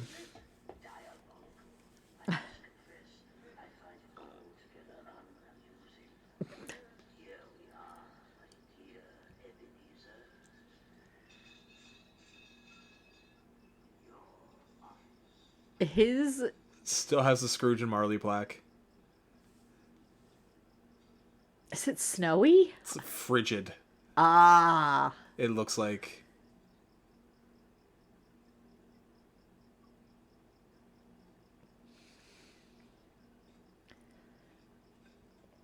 I imagine that doorway is nice and comfortable. You just gotta touch one side of the door. It's when Homer in The Simpsons is trapped in the he's trapped in the treehouse under an ice sculpture and it's on fire. He's like, hot head, hot feet, cold middle, strangely comfortable.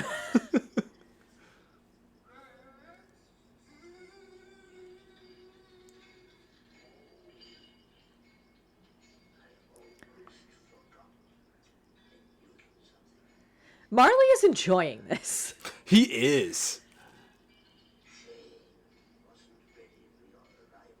Dun dun dun.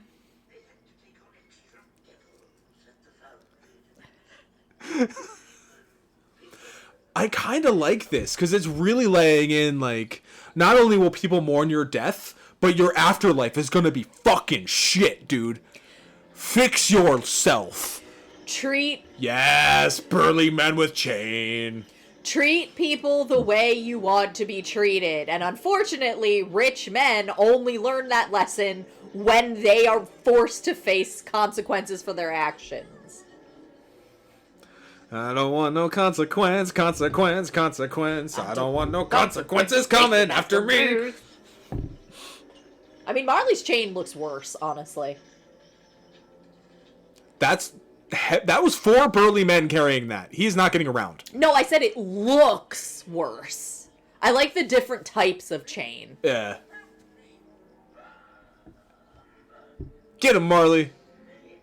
Fuck him up with his bullshit. What was that little hand motion? I don't know what he was doing with his physicality in this, but I'm here for it. When did he lose his fucking hat?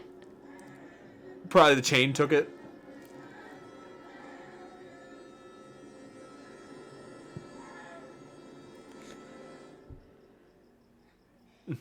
Ebenezer Scrooge found strangled this morning with his pants down. It is believed he was participating in autoerotic asphyxiation when he died. He was 73.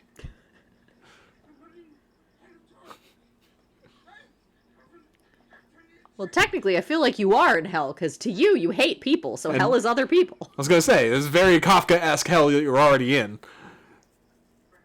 Are there any Kafka adaptations? I'm sure there are. That's one we got to look into at some point, too. I still can't believe we've only done one Hitchcock, and it was barely a Hitchcock, and we haven't done any Kubrick yet. We need to do the 39 steps. Considering it's all over, like, the footprint of this film, in a weird way. There have been 3 adaptations of The Castle. Okay. 1 adaptation of Metamorphosis, 2 adaptations of The Trial, and 1 adaptation of Turning. But it looks like it's in Russian. I might have seen one of the adaptations of The Trial, but I feel like it was a short. Oh, Turning is based on Metamorphosis. Oh. That makes sense.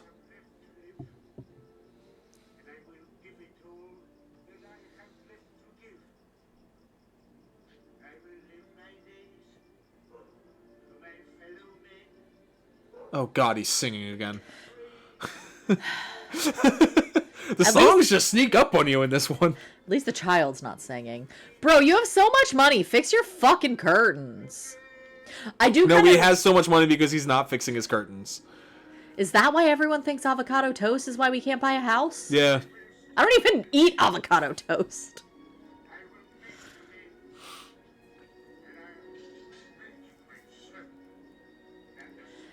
I do kind of prefer the hell scene to the scene of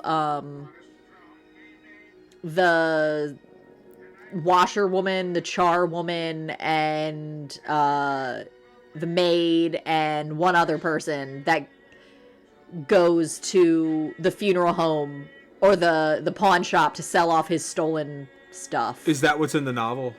Yeah, that's the reveal when he like first gets an inkling like shit, I'm dead. Yeah. No, I definitely like that hell sequence a lot. Yeah. Because it really lays on to the character, the consequences of his action go Yeah. beyond just his death. We have a lot of people to revisit because he's got a bunch of people, a bunch of the collections people that he has to like. I feel like he's going to do a lot of that in one song.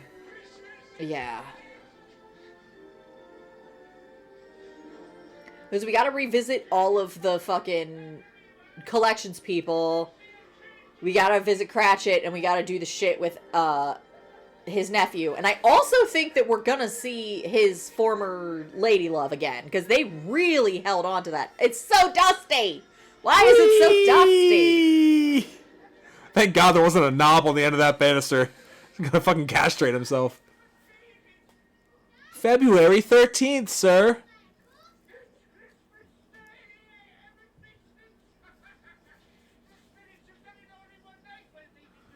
Yeah, I can smell the spirits on your breath still, sir. No, that's just how British people's breath smells. Like gin and sadness. The next street but one. So 2 streets over? This kid is absolutely taking this money and just fucking off.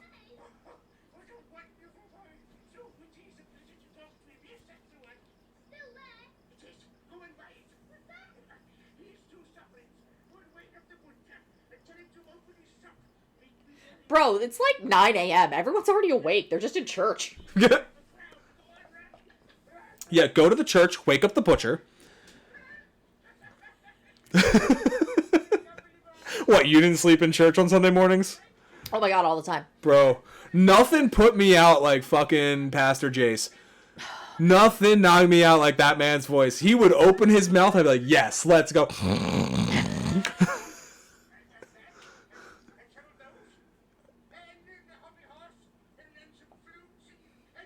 That man acrobat looks doll familiar. is scary. I don't like this banjo doll. Something feels wrong about the banjo guy. Bro, just buy the whole fucking store at this point. Did you see the smile on that kid's face? He's like, are all these toys for me?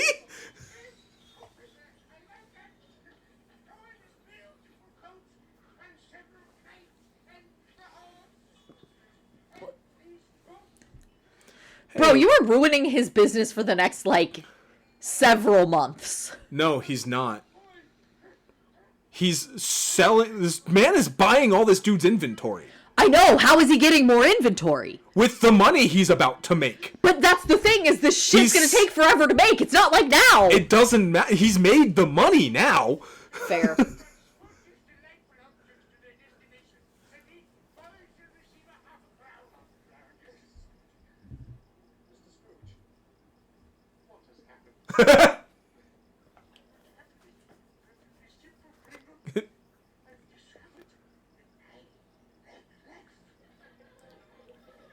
You're... Where did these kids come from? I think Who wrapped these presents? I think he said collect all of the children. Why does this child next to him have multiple bows? He bought bows and arrows. Yes, but why did that kid need 2? You need both hands. He's carrying... Hot wine for the children.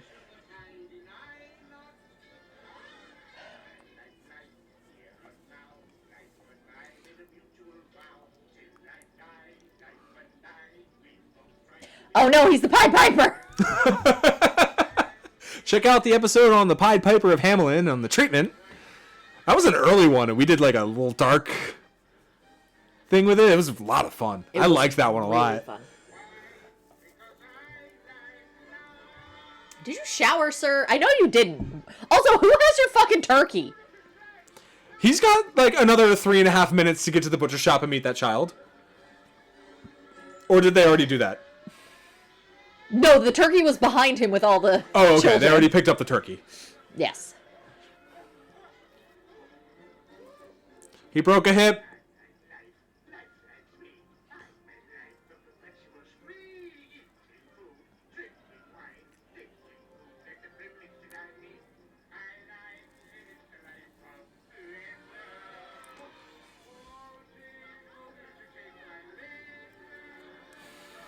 He didn't get nice. He just decided to retire.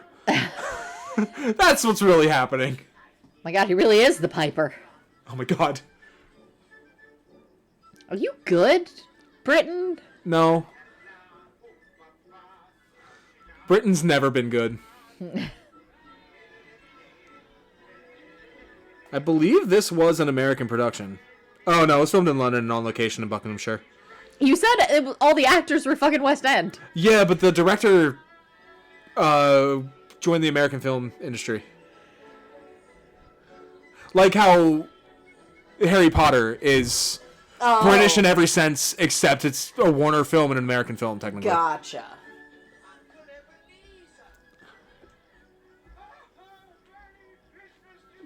But yeah, U.S. was involved in this.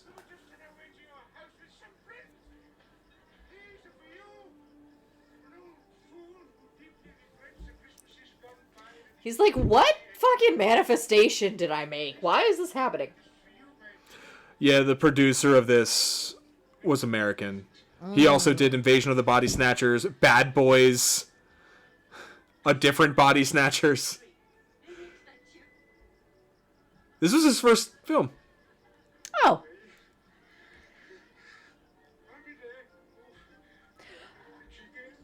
I get that he's playing an old man, but I hate whatever he's doing with his jaw. And... Oh, not that Bad Boys. Different Bad Boys. Ah. Sorry.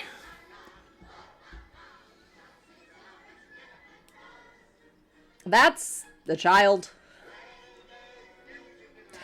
The costume slap, though. Yeah, the costuming in this is incredible. I really like the aesthetic. Is he of this about? movie. Oh my God! Well, they called him Father Christmas throughout like the opening bit.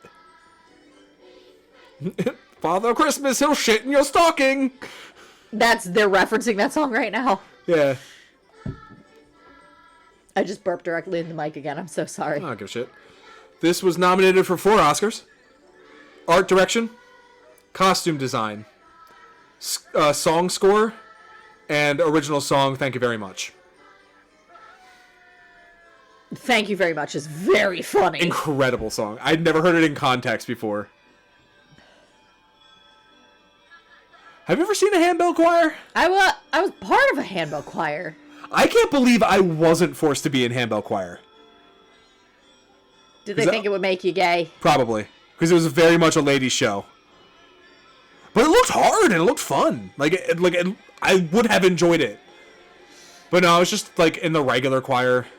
I would be on tour with college a cappella, learning the book for like the fucking Easter cantata. Yeah, I was the only person in the handbell choir under the age of like 57. Yeah.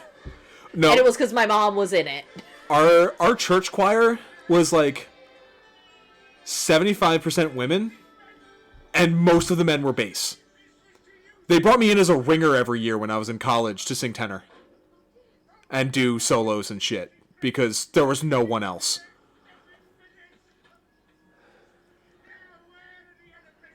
Never went to rehearsals except for like final. They gave me the album and the book, and I just learned the fucking shit. See, that's the thing is I can't read music. I can read music, but I can't read music. Mark cannot read music.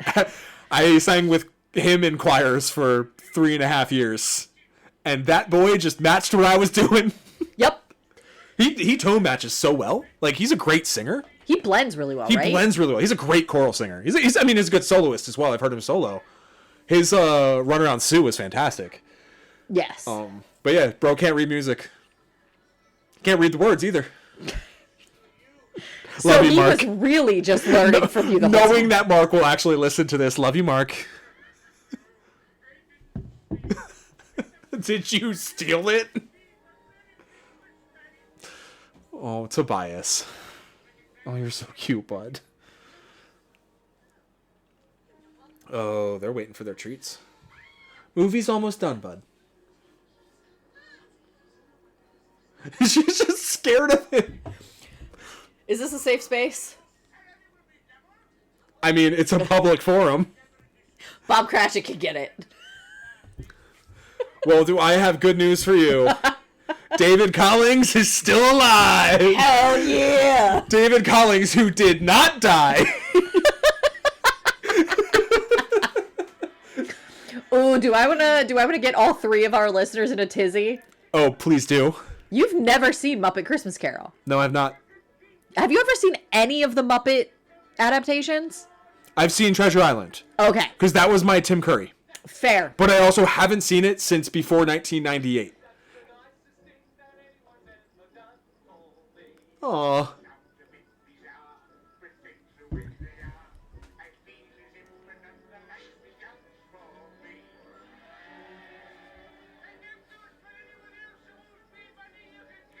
So, funny story, U.S. government, who probably listens to this podcast because some of the things I've said. The Bible that y'all want to make your laws off of says that you should forgive debts every 7 years. No, but that's the Jewish part. We don't listen to that part. Is that the same part that says you're not supposed to shit in a toilet? Deuteronomy 21, verses 12 to 14 describe the proper way to shit, and it is not in the toilet. So anytime anyone tries to quote scripture at you about some bullshit, ask them if they pooped in the toilet.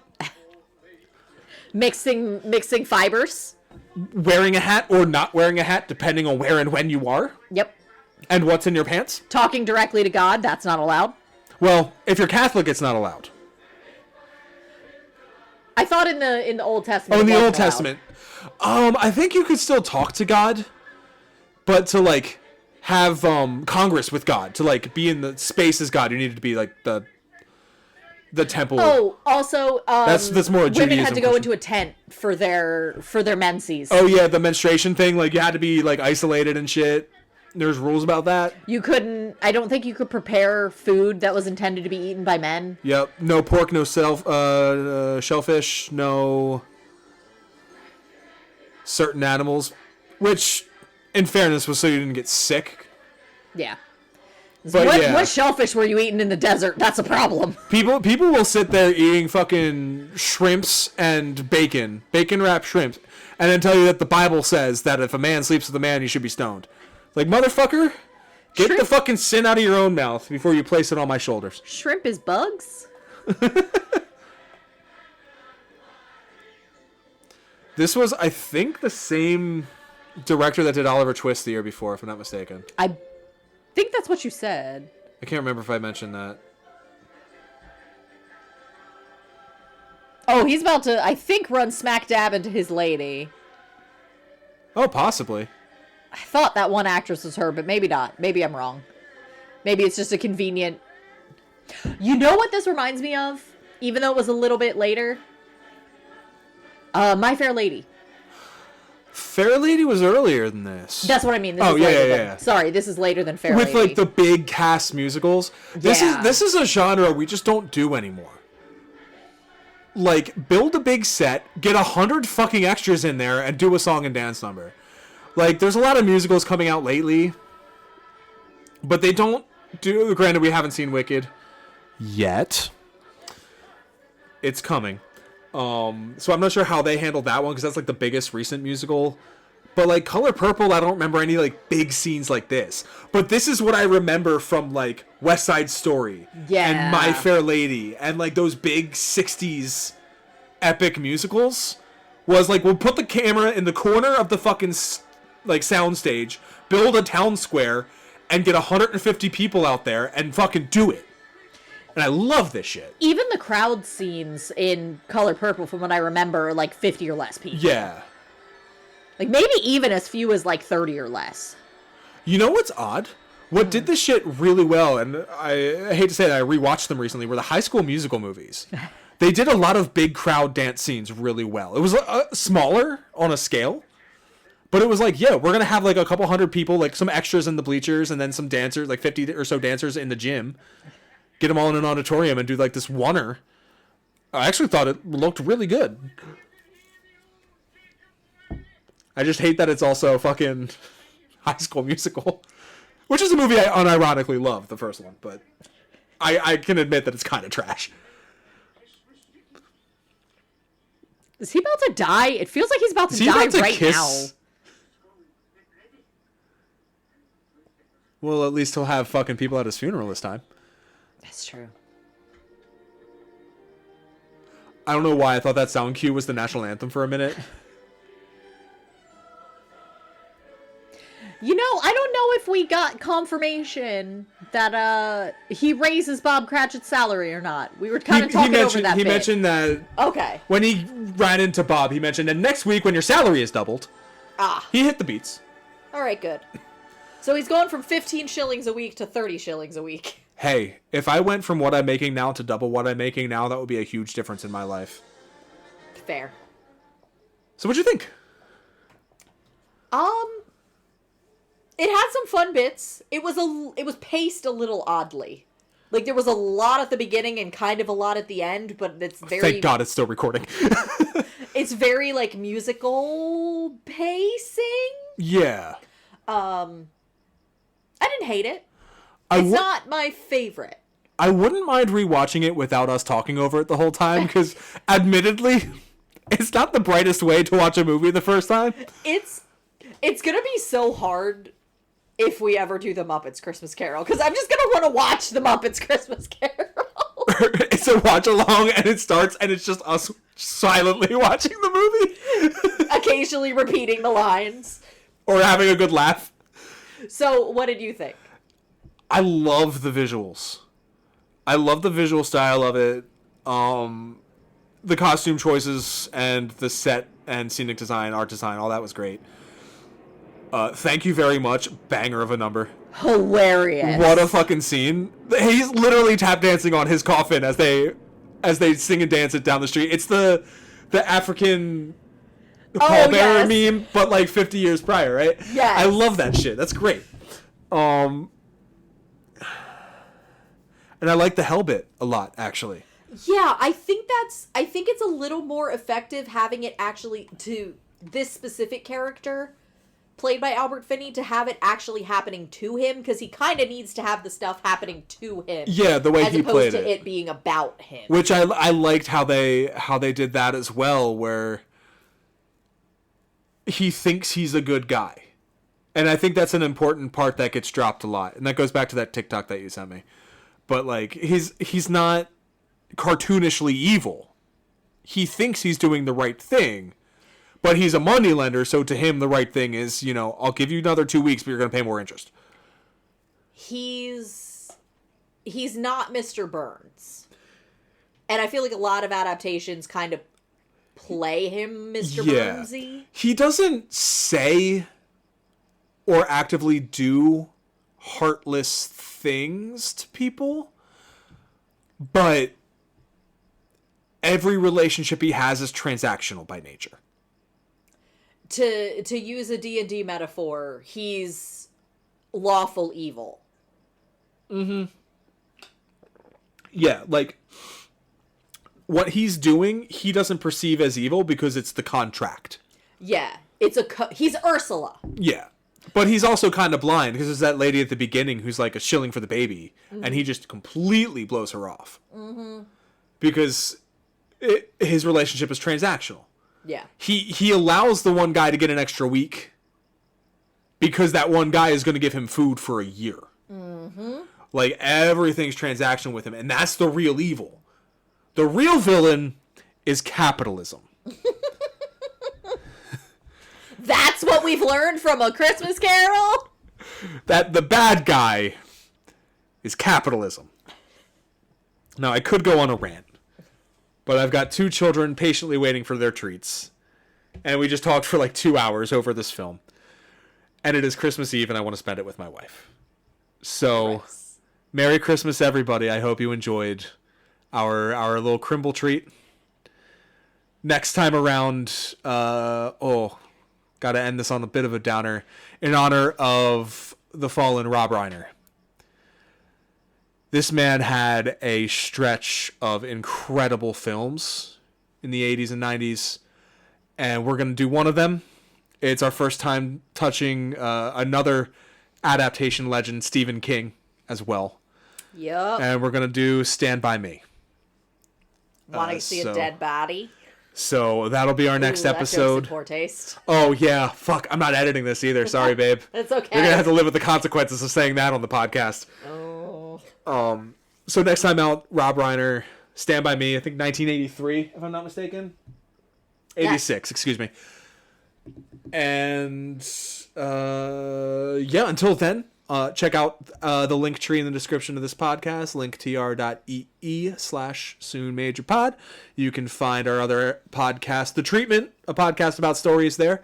This month we've done our Christmas season, so we did our own adaptation of A Christmas Carol, as well as an adaptation of The Christmas Shoes, which we respun the wheel and instead adapted a generic Hallmark Christmas movie in which a woman moves to the big city and falls in love with the New York Nutman.